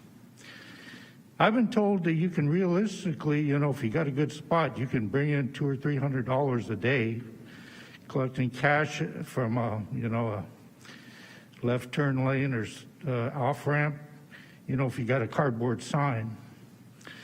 I find that really easy to believe.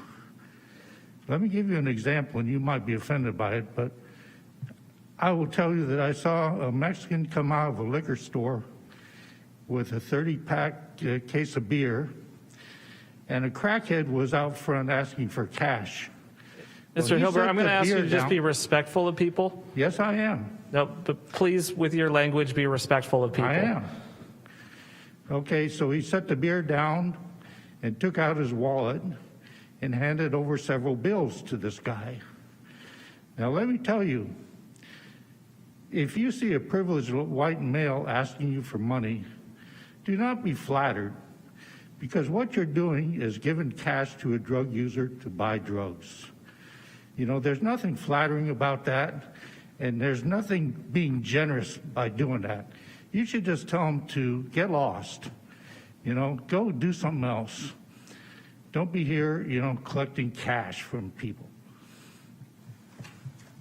Here's an example of a sign done by a guy who makes a new sign every single day, and he plants his backside next to a fast food place every single day, collecting cash, and he's obviously a drug user, and he should be told to, pick up and leave. He should be run out of there. Because this is pathetic for a grown man to spend his time making these phony signs. Kindness and compassion, anything helps. Give me some money to buy drugs. Tell him to, quit loitering and remove himself from the property. All right. That's the end of public comment for in person in the chambers. I'm not seeing any hands on Zoom. Madam Deputy City Clerk, did we have any voicemails? Mayor, I did not receive any voice message public comments for non-agenda matters, but I did just see a hand pop up via Zoom. Okay, let's go to Paulina on Zoom.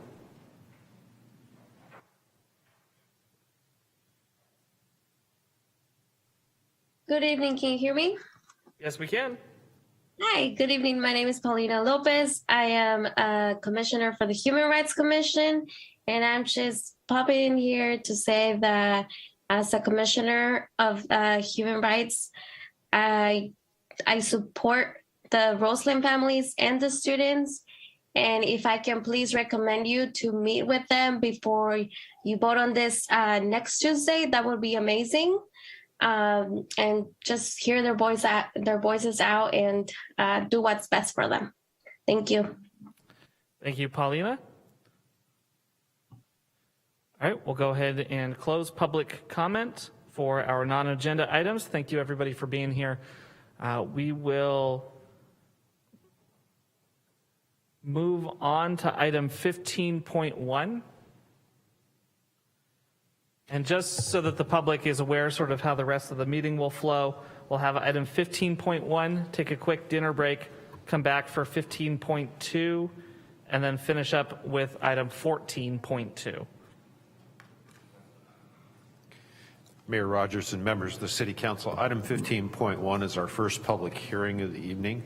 The matter before the Council is the redistricting of City Council districts under the Fair Maps Act. This is the first of 4 required public hearings on this matter. Sue Gallagher, our City Attorney, Stephanie Williams, our City Clerk, and Kay Montplaisir with Redistricting Partners will be joining the presentation this evening. Good evening, Mr. Mayor and council members. I will give just a very brief introduction and then we'll hand it over. Redistricting under state and federal law. As you know, the city must review and update council district boundaries every 10 years following the city's receipt of updated population data from the federal decennial census. So this review ensures that all of our council districts remain in compliance with constitutional and federal and state requirements. So the city has initiated this process. We've done that, I think you began in October, commonly referred to as redistricting. And under state law, as we've mentioned before, it does require at least 4 public hearings, one of which may be conducted as a community meeting. The first of the public hearings must be held before any proposed maps are drawn. And this first public hearing gives the community an opportunity to give us input as to preferences and criteria for the composition of the revised districts. And that is before we set a pen to paper in drafting the maps. So today is that first public hearing. And with that, I will hand it over to Kay Montplaisir of the Redistricting Partners to give the presentation. So thank you very much.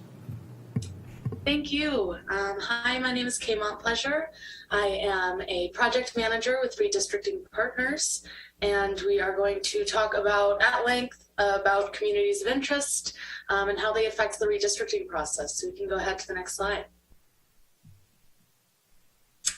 So welcome, and let's go over the agenda. So first, we're going to cover redistricting basics.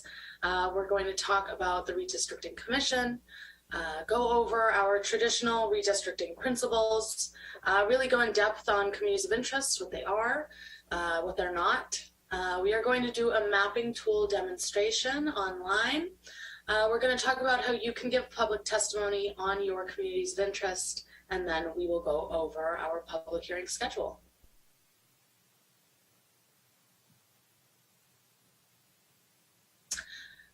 So first, we'll talk about what redistricting is. It's the process of adjusting district lines every 10 years after the release of the U.S. Census. So when people usually think of redistricting, they think of congressional and legislative redistricting, but cities and counties and special districts also have to go through this process.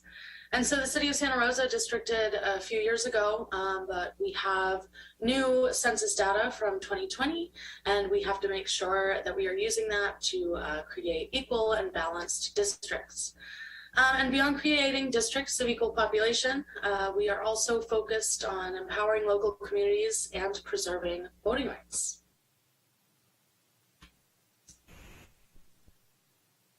So there are traditional redistricting principles in order to prevent districting from becoming a gerrymandering. So there's a number of criteria that have been used nationally and upheld by courts. The first of these is that districts have to be of relatively equal size. And when we say equal size, we mean all people, not just citizens or voters. They also have to be contiguous, and contiguous is really only a word that we use in redistricting. And what it means is that districts should not hop or jump. So in other words, each district has to be drawn with only one line.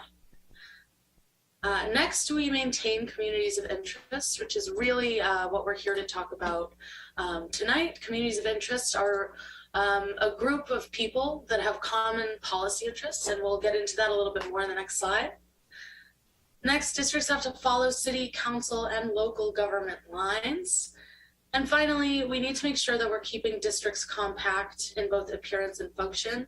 And so what we mean by compact in appearance is ensure that when you all think of gerrymandering, you think of those long, snaky districts. We want to make sure that our districts don't look like that, that we're not bypassing areas that are populated for other areas to make sure that they are compact. And so that's compact in appearance, but we also want to make sure it's compact in function. And by that, on a map, on paper, sometimes a house or a neighborhood can look like it's right next to another neighborhood, but it might be separated by a freeway or a river or even a mountain pass. So we want to make sure that our communities and our districts are compact in function as well. We can go ahead to the next slide. So I mentioned, can go back. Thank you. So communities of interest, just to get a little bit more in depth on what a community of interest is. It's a neighborhood, a community, or a group of people with common policy interests that would benefit from being maintained in a single district. And when we talk about communities of interest, they're really defined by you, the community members. So another way of understanding a community of interest is it's a way for a community to tell its own story. Its history and why it should be maintained together. And we can go ahead to the next slide. So communities of interest are building blocks of your districts. They can include ethnic and language minorities, but they can also include many other groups. They are subjective and open-ended to be as inclusive as possible. There are communities that are covered by the Voting Rights Act. These communities are Latinos, Asians, and African Americans. We can go ahead to the next slide. And so importantly here, while communities of interest may include race, race can't be the predominant factor when drawing district boundaries. So here we have a list of some examples of community of interest. And like I said, communities of interest are subjective. So this is just a small list of what they could be. So for example, here we have homeowners or renters. We have a community who speaks the same language, a community that shares geographic features. Neighborhoods are a big community of interest for a lot of people going through this process. Historical communities, and many, many more. So we can go ahead to the next slide. So we went over what a community of interest is, but it's also important to know what is not a community of interest. So the Fair Maps Act of 2019 explicitly prohibits the following groups from being considered as communities of interest. The first of these is political party affiliation, incumbents, and political candidates. And when you're redistricting, it's not prohibited by the Fair Maps Act, but it is really difficult, almost impossible, to draw groups of similarly minded people who don't share a similar geographic location. It's really just too broad and hard to kind of contain that into a single district. So we try not to consider that as well. We can go ahead to the next slide. So when talking or thinking about what your community of interest is, there are three big questions that we can ask ourselves. So first, does your community have a shared culture, shared characteristics, or a bond? So when we think of communities of interest, our personal stories are really the most powerful. So we want to find community members willing to share examples of things that residents share in common and what makes your community unique. So does your neighborhood share certain celebrations or traditions? Are there important places where your community likes to gather? Does your community have a history of how you came together? Really asking yourself, why is my community unique, and why should my community stay together? Next is the community geographic in nature, and is it able to be mapped? Like I said in the last slide, it's really hard if we have a community that's citywide because we have to draw districts. So making sure that it is compact and we can actually draw it on a map. And finally, describing the community's relationship with the jurisdiction and how it's affected by policy decisions made by elected official. So most communities get involved in most community members get involved in the redistricting process because of policy issues and because of elected representation. So highlighting community issues in personal stories and written narratives really helps demonstrate the importance of having elected officials looking out for your best interest. And we can go ahead to the next slide. So now that we talked about what communities of interest are and what they're not, we're going to go through a couple examples, which you all can kind of just think to yourselves while we go through these, if they're a community of interest or not. So first up, we have a group of renters who lives downtown and they testify to the city. Would this be considered a community of interest? And we'll go to the next slide. Yes, this is a community of interest.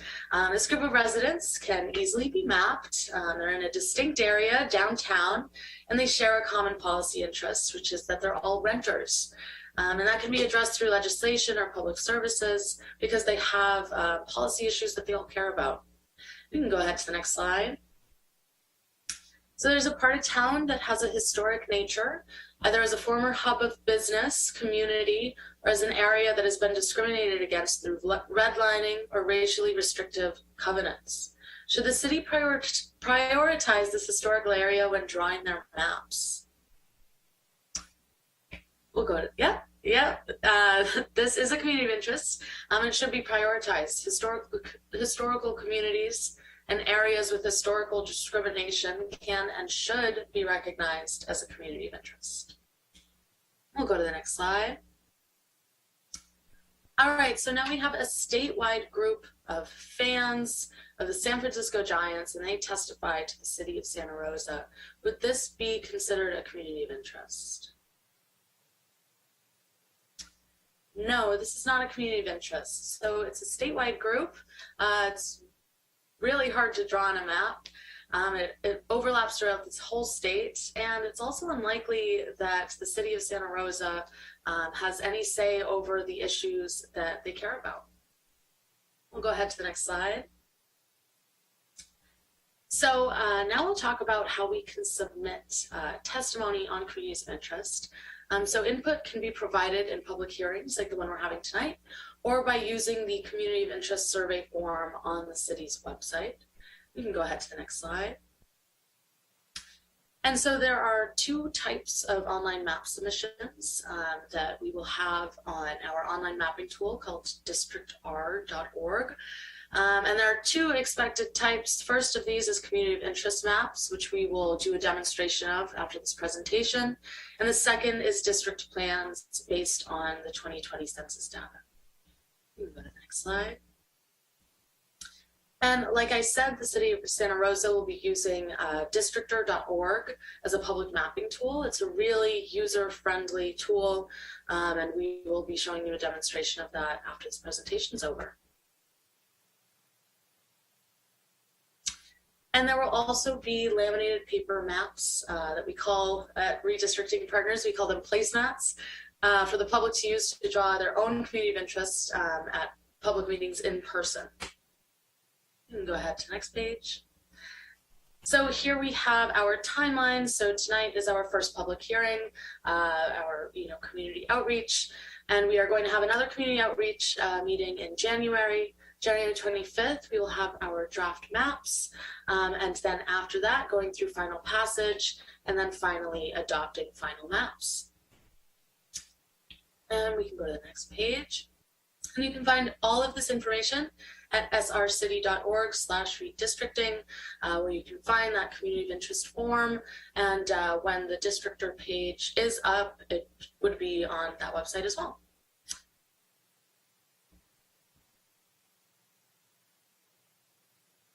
And I'm happy to take any questions now or go straight to the districtor presentation or demonstration. I think go ahead and show the presentation, and we can do questions from council after.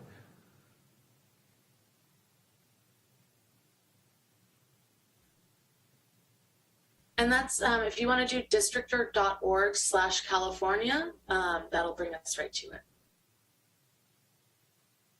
One moment while I pull it up.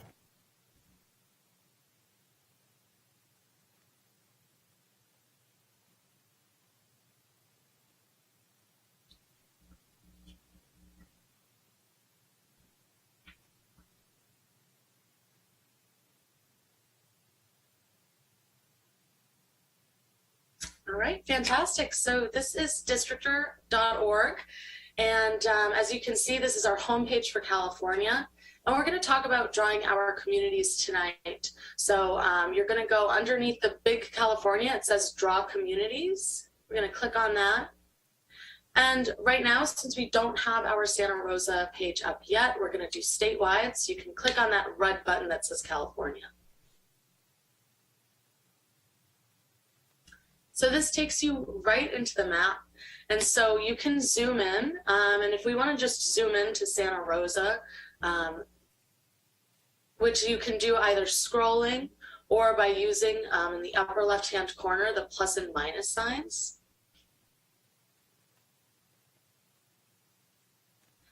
And then in order to move around, if you actually want to go up in the right-hand corner, you can see a hand. If you want to click on that, that will be, you'll be able to kind of move it around.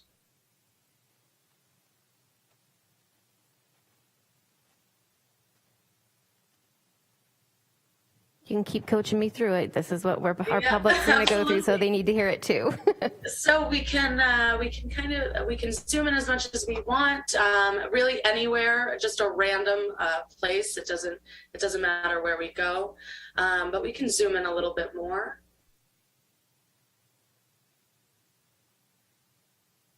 And it's a little delayed on my end, so I'm just, I think this is perfect.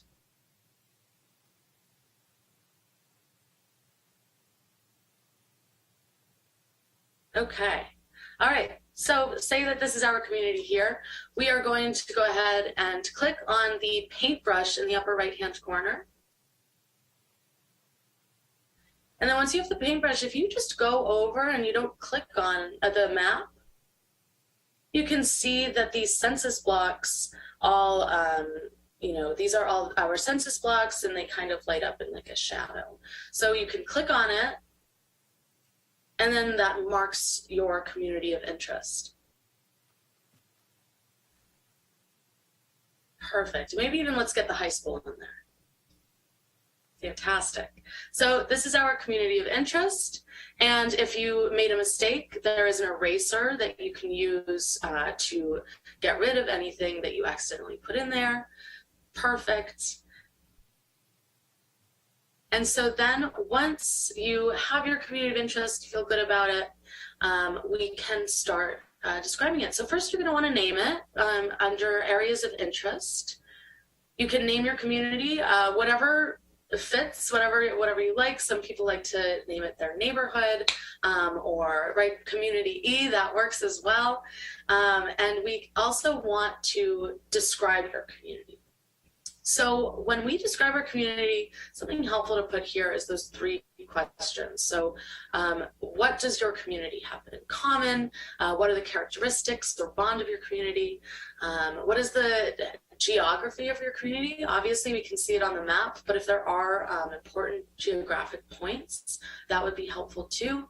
And finally, what are the issues important to your community? So all of these are really helpful to put in your submission.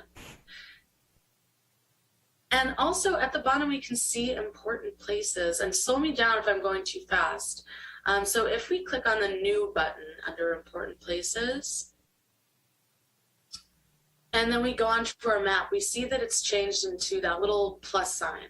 So if we say, let's put it on the high school, we mark the high school and we click on it, and it creates a little red dot. So as you can see, you can't see it that well, but there's a little red dot right over the high school, and you can mark that as an important place. You can name it, high school, and describe why it's important to your community, and that you want to be kept in, the same community as this important place.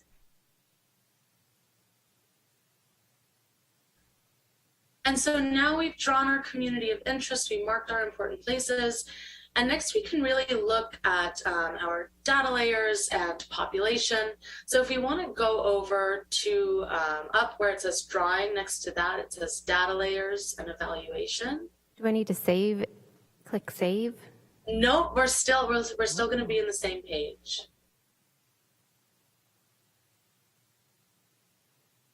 Great question. So if we can click on population by race or coalition builder, and we can show all of our different demographics and really kind of look at the makeup of your community.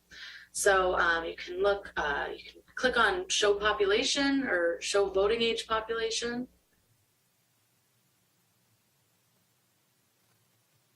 Or the check marks right above that. Yeah, perfect.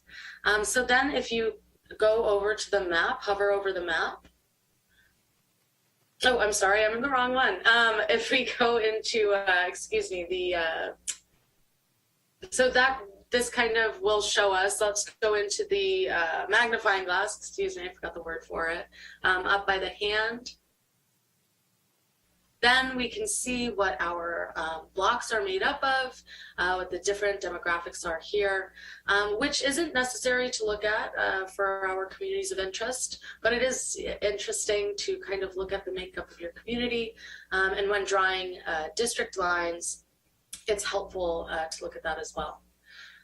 So now that we have our community of interest and we've described it and marked our important places, we can go ahead and save it, and it will publish to our public gallery. So we click save, and then so when we have our Santa Rosa page, it's going to save to the Santa Rosa public gallery, and you can either choose to just save it to the public gallery and then all other community members and the council can see it, or you can save it as a draft, and it saves as a draft on the public gallery and you can come back and work on it. And so here you can copy your URL, and you'll be able to do this in the Santa Rosa page as well, and save it so you can share it with other community members, or you can just save it for your own files. And then there is going to be a special Santa Rosa tag on each of the Santa Rosa maps as well. And that is Districtor. It's a really simple tool. It's once you get in there and kind of play around with it, it's really intuitive. And I'm happy to answer any questions that you all have. All right. So first and foremost, Council, and I know I don't need to remind this body, one of the things that I want us to be really intentional and mindful about is that redistricting is about the constituents, not about the elected officials.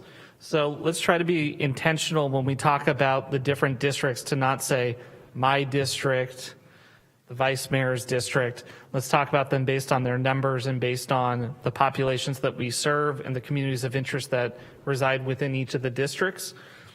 I'll start with the vice mayor and see if you have any input. I have more of a question, Mayor, in regards to the operation of the computer. I do see that we're holding a session for community outreach on the computer as well as in person. And I'm wondering if we're doing any of these classes in Spanish, or if we're collaborating with C Collective or even our outreach team, such as with Magali Tellez, to help assist with that.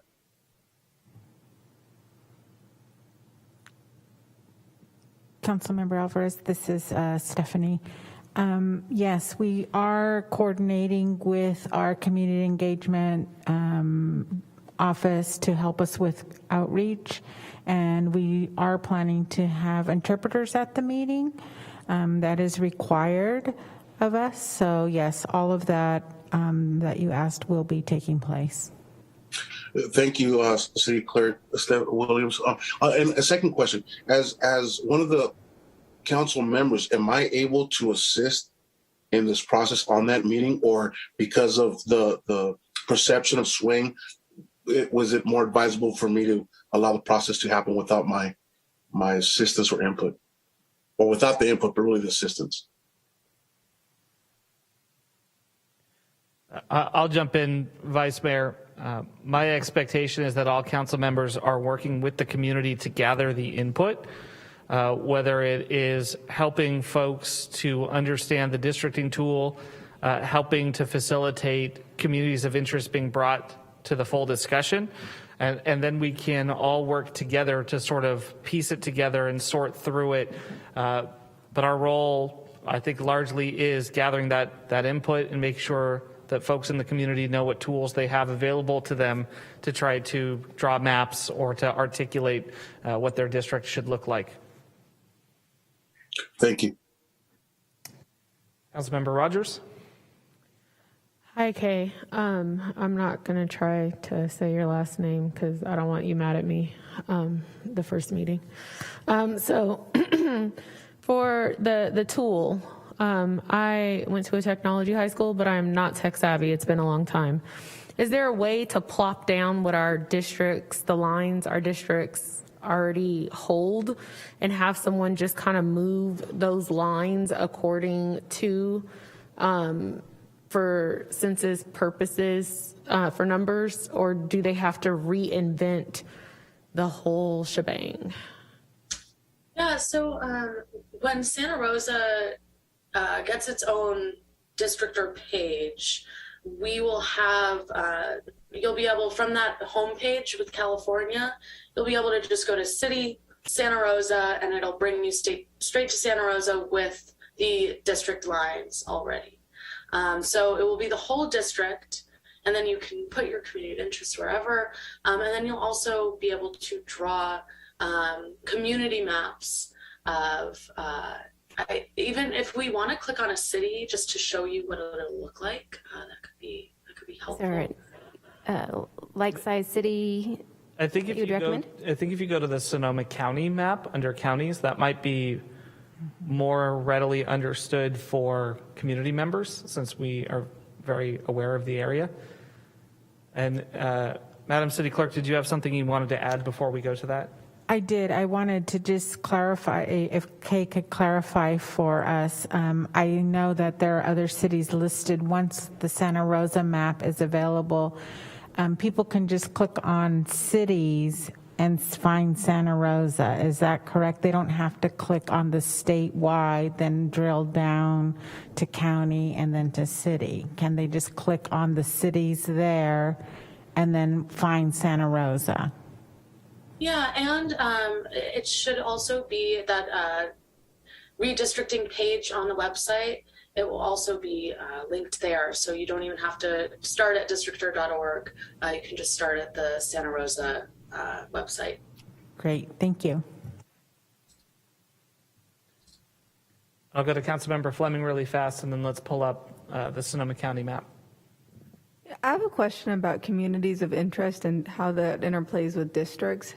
Having just advocated on behalf of District 4 in a districting process at the county level, when we approach this here at the city level, does any particular district qualify as a community of interest, or ought we to approach this as a blank slate?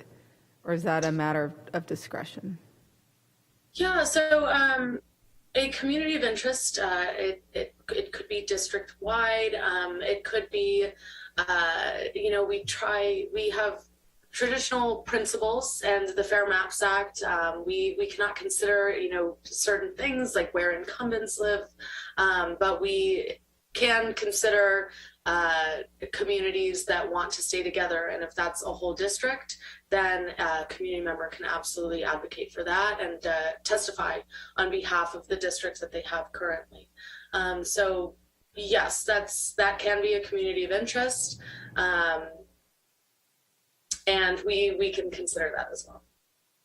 Thank you for the clarification. And if I may, Mr. Mayor, also a note that when we went through the initial districting process in 2018, certainly we were also basing that on communities of interest, and not necessarily that the entire district was a single community of interest, but that within each district we tried to retain the integrity of each community of interest. So that does underlie even the existing maps. And I believe that it's pretty clear that that was the intention, even though I wasn't a participant. I think that it was well done.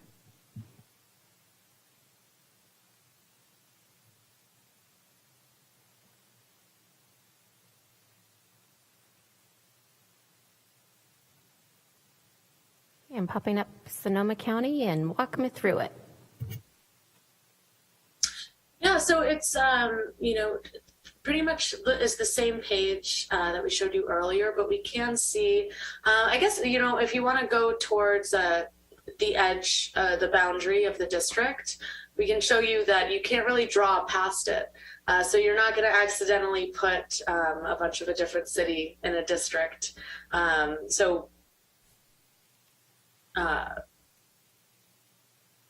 If, we won't be able to, here we can't draw in another county, we're only in Sonoma County here.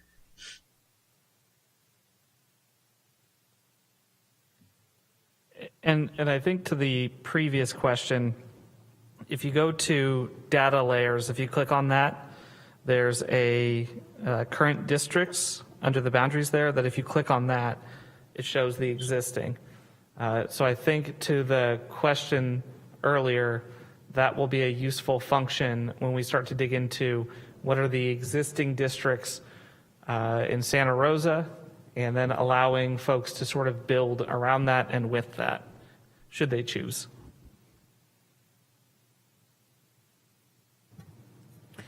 I would also like to add that for those residents who don't have access to a computer, a paper map or PDF will be provided. They can request it from the city clerk's office. We will also be providing the paper maps at our community meeting. So it's not just the opportunity to submit maps isn't going to be just by through the website.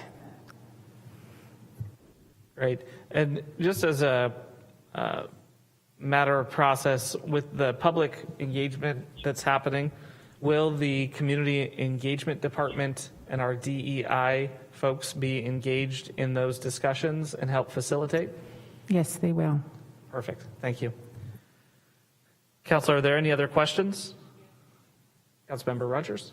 Sorry. Okay, one more question. How do you add everything up? So it looks like you had Dina had a bunch of stuff selected. How do you add up? Because we want to try to make everything equal, right? Or as close to equal as we can with the districts. How do you add all those communities of interest up after you have selected? After you have selected them. Yeah, so just going back to the those redistricting principles that we talked about, we have a lot of things that we consider when drawing draft maps, drawing district maps. Some of these are the district maps that the community submits. And also we want to think about communities of interest and making sure that all of our districts are of relatively equal size. And so without getting too much in the weeds on how we look at our equal population, is we want to get within a 10% deviation of each of the districts within the city of Santa Rosa. So we don't have to have it be completely equal, because then we wouldn't be adhering to our other principles, but we just need to make sure that our districts don't deviate over 10%. And so when we talk about deviation, we have an ideal number of how equal each district is in population. And so when we talk about deviation being over 10%, we mean that it is far enough away from that ideal number, either too underpopulated or too overpopulated. So we want to get to an equal population within 10% deviation, but we're also considering our other principles, keeping things compact, making sure that we're keeping communities of interest intact, which usually gets us under that 10%, but doesn't make our districts completely equal. I hope that answered your question, and if it didn't, I'm It happy did to not, clarify. although it was very valuable information. My question is, does this tool have a way of adding, Mayor, you have the answer? 'Cause you're Yeah, not- if Madam Deputy City Clerk, if you could pull your screen back up and just draw anything. Now click on the population tab, and it shows how many people you captured for that color. If you switch colors and do the same thing, it'll show you for the different color separated from it. Does that answer your question? Yes, I just know once we get off, people are going to be people are going to want to play around with the tool. And so these are questions that are probably going to come up. Yep, great question. Vice Mayor? Thank you, Mayor. For Madam City Clerk, you said that we will have paper copies. Is there a date that those will be available for the public? I believe the community of interest form is already on our website, and we are waiting to get the map from redistricting partners. Hopefully we will have that by tomorrow. So anybody who would like a map, they can certainly contact me, cityclerk@srcity.org, or call me at 543-3016, and I'll be happy to mail them a map if needed. Thank you very much. Are there any other questions, Council? All right. If not, I will go ahead and open the public hearing. We can hear from the public either any questions they have, any communities of interest, any input that they would like the council to take into account as we journey down this process. If you're interested in providing comment, go ahead and hit the raise hand feature on Zoom.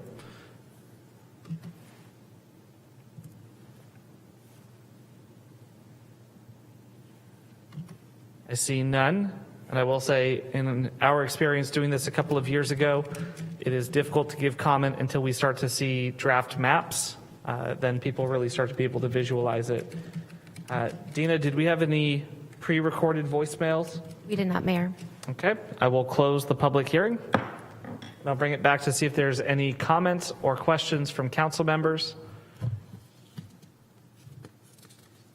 I have one question. Councilmember Fleming? Is this map live, or is this tool live? And if not, when will it be? So we do not have a Santa Rosa page yet. Districtor is a little backed up with a lot of redistrictings right now. So I believe that it should be up within the next couple of weeks, but that's something that I'm going to have to get back to you on because I'm not totally sure on a date. I apologize. I couldn't hear you said. What was the amount of time you said?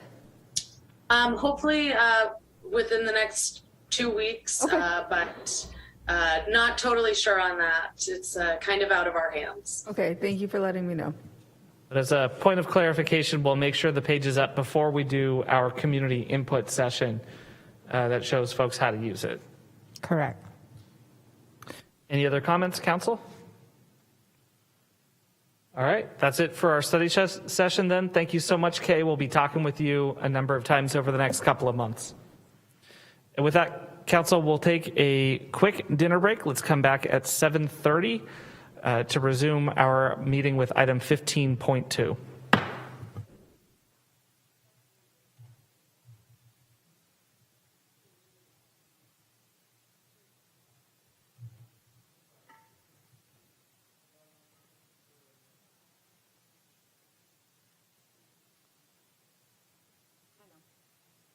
I was going to throw it up, but I didn't want to put something up that I shouldn't, because they have the map, the PDF up, and they have the community of interest. Yeah. Chamber, your mic is unmuted.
And we're back. Madam City Clerk, can you please call the roll? Yes, thank you, Mayor. Councilmember Tibbetts? Here. Councilmember Schwedhelm? Here. Councilmember Sawyer? Councilmember Fleming? Here. Councilmember Rogers? Present. Vice Mayor Alvarez? Present. Mayor Rogers? Here. Let the record show that all council members are present with the exception of Councilmember Sawyer. All right, let's go on to item 15.2, please. Mayor Rogers and members of the City Council, item 15.2 is our second public hearing of the evening. The matter before the council is the adoption of the Sonoma County Multi-Jurisdictional Hazard Mitigation Plan and update to the city's existing local hazard mitigation plan. This item was continued from the November 30th, 2021 regular meeting. Sherry Meads, our city planner, and Amy Lyle, a city planner, will be presenting this item. Good evening, Mayor Rogers, Vice Mayor Rogers, member of the council. My name is Amy Lyle, and it's my privilege to be able to supervise our long-range planning team. Tonight, we're presenting and recommending adoption of a multi-hazard mitigation plan. And this serves as an update to our local hazard mitigation plan as well, which actually expires in January. So Sherry Meads, city planner with our advanced planning team, will be doing the bulk of tonight's presentation.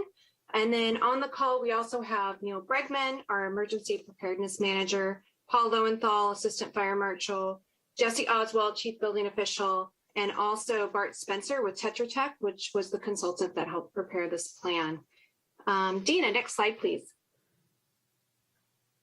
So we just wanted to start with giving you a primer and a framework of what this document is. A hazard mitigation plan is a technical policy document. It includes short-term and long-term policies and mitigation activities. And its main purpose is to reduce the impacts of natural disaster through coordinated approaches. So this multi-jurisdictional approach is a little bit bigger and broader than what we've done in the past. And so we'll get into a little bit more about that. This plan also aligns with our general plan safety element and other locally adopted plans, such as the Community Wildfire Protection Program. Next slide, please. So the first hazard mitigation plan was adopted in 2012, and our current one was adopted in 2017. Interestingly, this is one of the only policy documents that we are actually required to update every 5 years, which is why the one we have expires in January. So this iteration was brought about due to a grant that the County of Sonoma received in 2019. Sherry and others on our team have been part of a working group and a steering committee to prepare this in a multi-jurisdictional fashion, and she will be getting involved in working through the pieces of the document in that way. We've also done a fair amount of outreach with this planning effort, so including a story map to communicate the variety of severity of hazards facing the county as a whole. There was a robust online survey, and then we participated in roughly 10 community presentations and workshops. So lastly, the other interesting tidbit about this planning effort that's a little bit different is that this plan must be approved by Cal OES and FEMA. And so that approval process will actually occur after your review and potential adoption. So with that, I'm going to turn it over to Sherry to carry you through the rest of the presentation. And Dina, if you'd like to go to the next slide, I'll pass it on over. Thanks, Amy. So the multi-jurisdictional hazard mitigation planning process brought together a diverse stakeholder group of governmental and non-governmental agencies who shared a common goal to create a resilient Sonoma County for the whole community. And that mission served the planning partners in their efforts to create goals and objectives and a community outreach strategy for the plan. Volume 1, all 544 whopping pages worth, everything in that Volume 1 deals with Sonoma County in its entirety, not just the planning partners who participated in the process, but everyone in Sonoma County. The planning partners were the County of Sonoma, the town of Windsor, the cities of Sonoma and Cotati, several open space and preservation districts, and 6 fire districts. Volume 2 contains an annex, which is also kind of a fancy word for saying chapter, for each of the participating partners.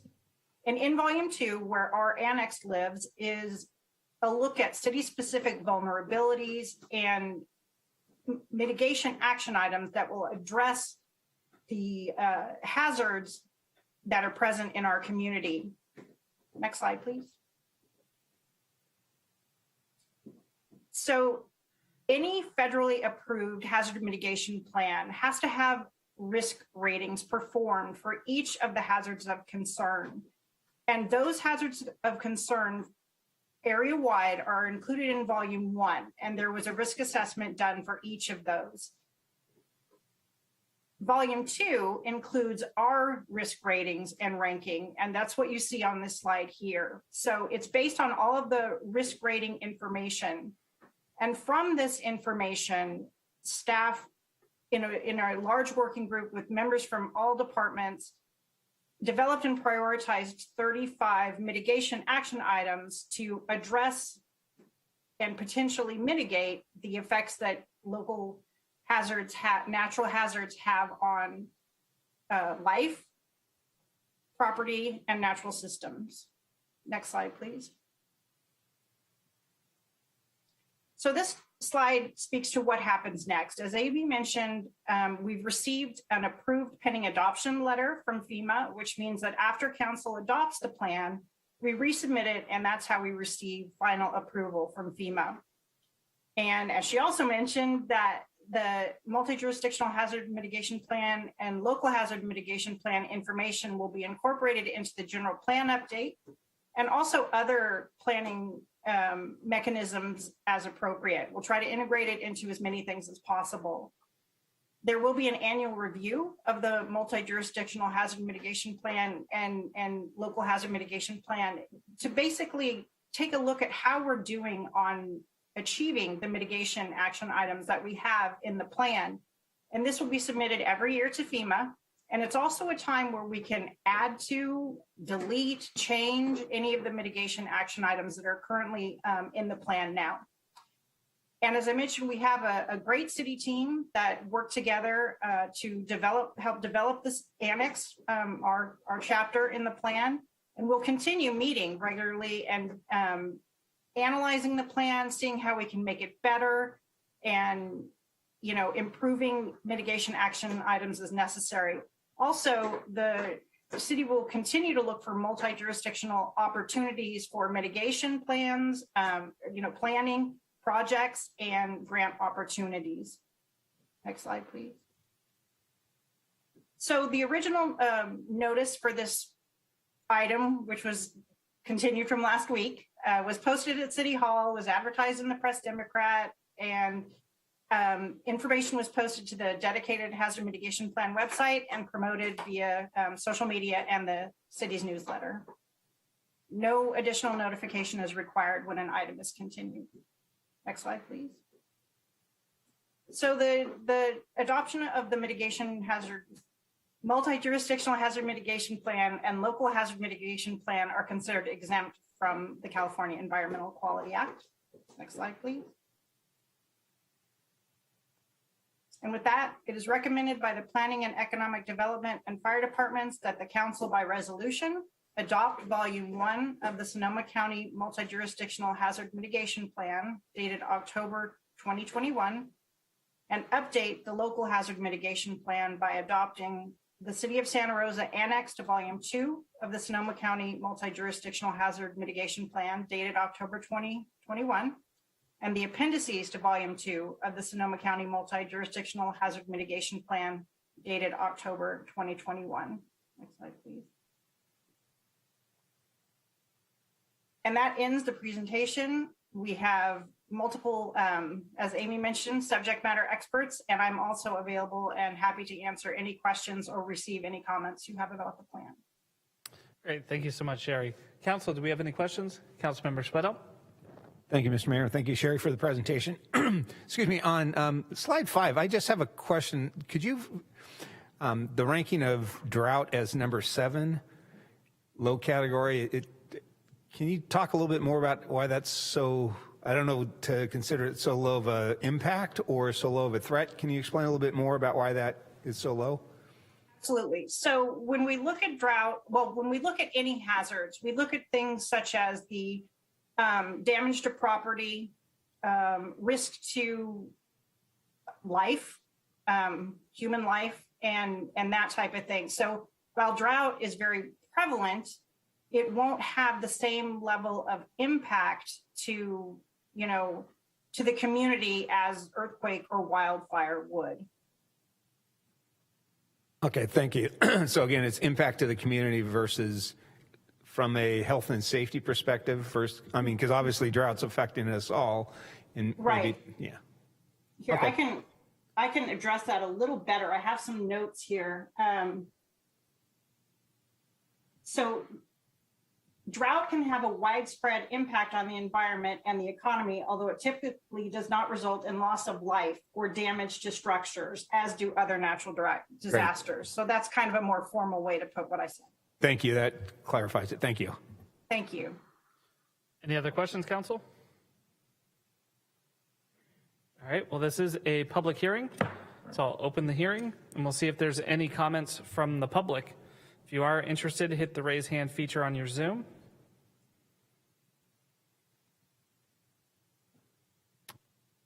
And I'm not seeing any. Madam Deputy City Clerk, do we have any voicemails? We do not, Mayor. Okay, I'll bring it back. Councilmember Tibbetts, I believe this is your item.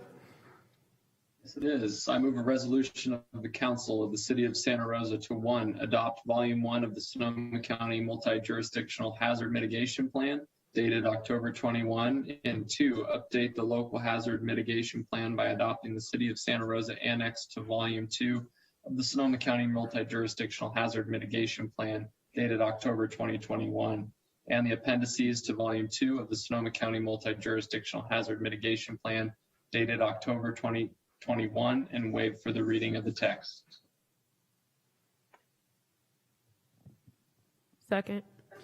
Motion by Councilmember Tibbetts with a second from Councilmember Rogers. Are there any additional comments? All right, let's call the vote. Councilmember Tibbetts? Aye. Councilmember Schwedhelm? Aye. Councilmember Sawyer? Councilmember Fleming? Yes. Councilmember Rogers? Aye. Vice Mayor Alvarez? Aye. Mayor Rogers? Aye. That motion passes with 6 ayes, with Councilmember Sawyer absent. All right, thank you, Sherry, Neil, Paul, and everybody else who's been participating on that. We really appreciate the work. Mr. City Manager, let's go to item 14.2. Mayor Rogers and members of the City Council, item 14.2 is a report item. The matter before the council is the appointment of a city manager, approval of a city manager employment agreement, and introduction of an ordinance setting the city manager's salary. Amy Reeve, our Human Resources Director, will give the staff report on this item.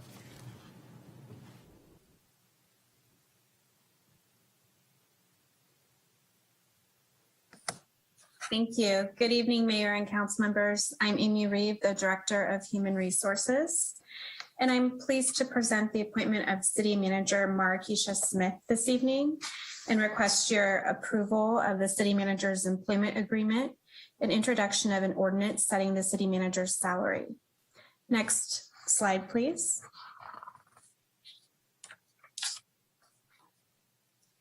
The prior city manager, Sean McGlynn, resigned on June 28, 2021. And after a nationwide recruitment and selection process and candidate interviews, the City Council announced on November 12, 2021, their intent to appoint Marquisha Smith as the city manager, subject to reaching satisfactory terms and conditions for the employment contract, and also authorizing the mayor to negotiate an employment agreement on behalf of the city. Next slide, please. It is recommended by the City Attorney and the Human Resources Department that the City Council by resolution formally appoint Marikesha Smith to the position of City Manager and approve the employment agreement authorizing the mayor to execute said agreement on behalf of the city. It is further recommended that the City Council introduce an ordinance establishing the salary of the city manager in the amount of $22,500 per month, effective January 3rd, 2022. Next page, please. That concludes my presentation, and I'm happy to answer any questions. Thank you, Amy. Do we have any questions from council? Let's go to public comment and see if anybody would like to provide input on this item.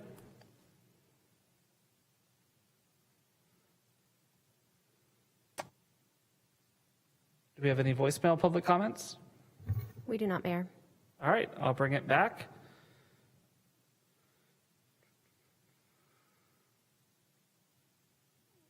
I believe that this is Councilmember Fleming's item.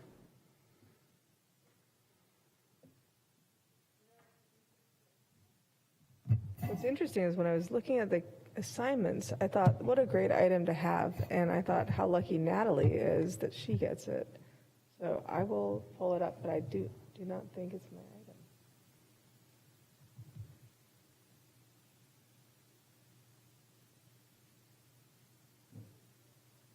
It says here from Dina Manis, item 14.2, appointment of city manager Natalie Rogers.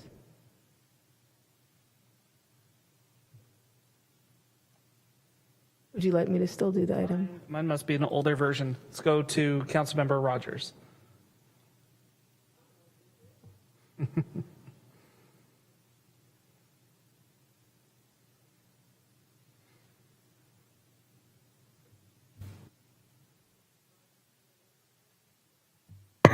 Well, we'll go to one of you for a motion, if you would.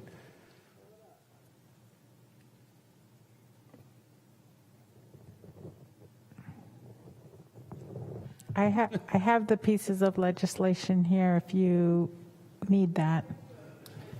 This Okay. This is the privilege of having been the vice mayor. All right, I got it.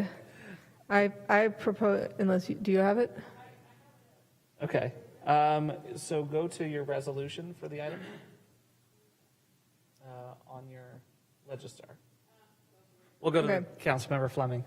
I'm greatly excited and hopeful, and it's the beginning of a new era. So with that, I proudly introduce an ordinance of the Council of the City of Santa Rosa establishing salary and other compensation and benefits for the city manager and waive further reading of the text.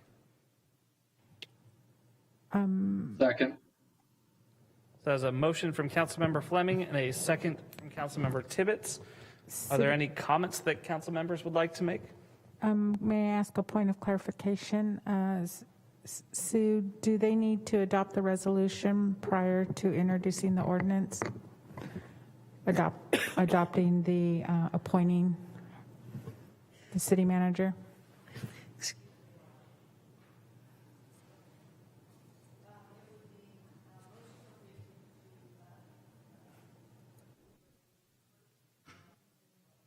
I think you're muted, Sue. I got it. Thank you. Okay. Here we have the resolution. Resolution of the Council of the City of Santa Rosa appointing a city manager and approving an employment contract for the city manager. Waive further reading of the text. Second. So a motion from Councilmember Fleming and a second from Councilmember Sweathelm. Let's go ahead and we'll take the votes, and then if anybody would like to make comments after the votes, we'll go ahead and do so. Okay, thank you, Mayor. Councilmember Tibbetts? Aye. Councilmember Schwedhelm? Aye. Councilmember Fleming? Yes. Councilmember Rogers? Aye. Vice Mayor Alvarez? Aye. Mayor Rogers? Aye. That motion passes with 6 ayes with Councilmember Sawyer absent. And now for the ordinance. Well, there's still a motion on the floor for the ordinance. Would you like me to read it again? Yeah, to keep it clean, let's go ahead and do a separate. I will withdraw my earlier motion and place another Ordinance of the Council of the City of Santa Rosa establishing salary and other compensation and benefits for the city manager, and waive further reading of the text. Second. Motion from Fleming, second from Schwedhelm. Let's call the vote.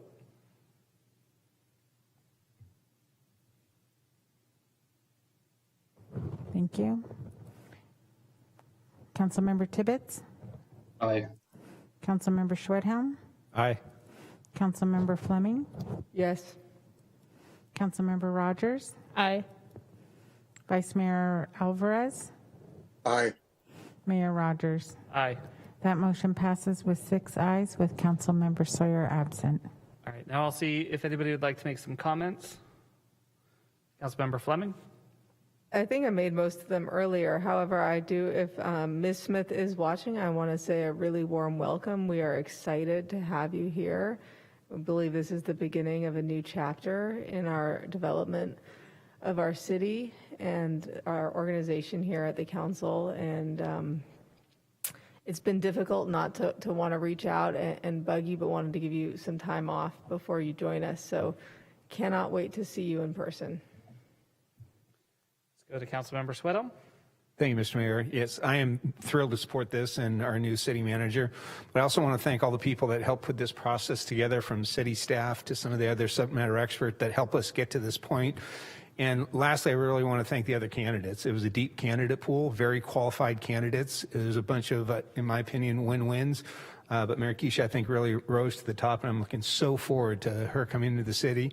As the former vice mayor mentioned, seeing her Saturday at a community event already in Santa Rosa just speaks volumes for the type of person she is. So I'm really looking forward to start this new chapter in the city of Santa Rosa. Councilmember Rogers? I don't know. I'm super excited for multiple reasons. I'm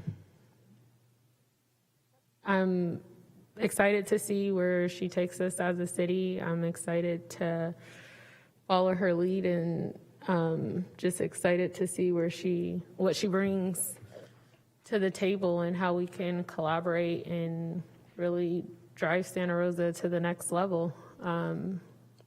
And make us number one in many of the areas where we've kind of fell back and out of that number one spot. So, Mr. Vice Mayor? Thank you, Mayor. Well, Santa Rosa won. And I'm ever so appreciative from all the candidates that did step forward to want to lead us forward. And with that being said, I'm excited to see what tomorrow brings. Thank you. Councilmember Tibbetts. Yeah, I just wanted to give my warm welcome as well. And as Tom said, thank the candidates that put themselves out there and joined this process. I think we had a lot of great choices. Yeah, and I'll completely agree. We had a very deep pool of folks who have been serving and will continue to serve both our community and the broader community. Mayor Keisha did rise to the top. I'm very excited to see her around City Hall, and I was really heartened to see her out at the canned food drive this weekend. I think it does say a lot about who she is as a person and how she intends to lead and embrace that role within the community. I also want to give a quick thank you to Jeff, and I know we'll be able to get to you next week as you say goodbye for the second time, though I'm not ready to say last time, from City Hall, for helping to step in and to help lead this process to really get Santa Rosa a team that I believe in is going to be able to deliver for the constituents. So, Mayor Keisha, we're looking forward to having you here. With that, we'll move on to our last public comment for non-agenda items. Actually, excuse me, I should also take some public comment. No, I apologize. We did that. See, Mayor Keisha, we'll get this running like a tight ship. Let's move on to our non-agenda items, item 17 on our agenda.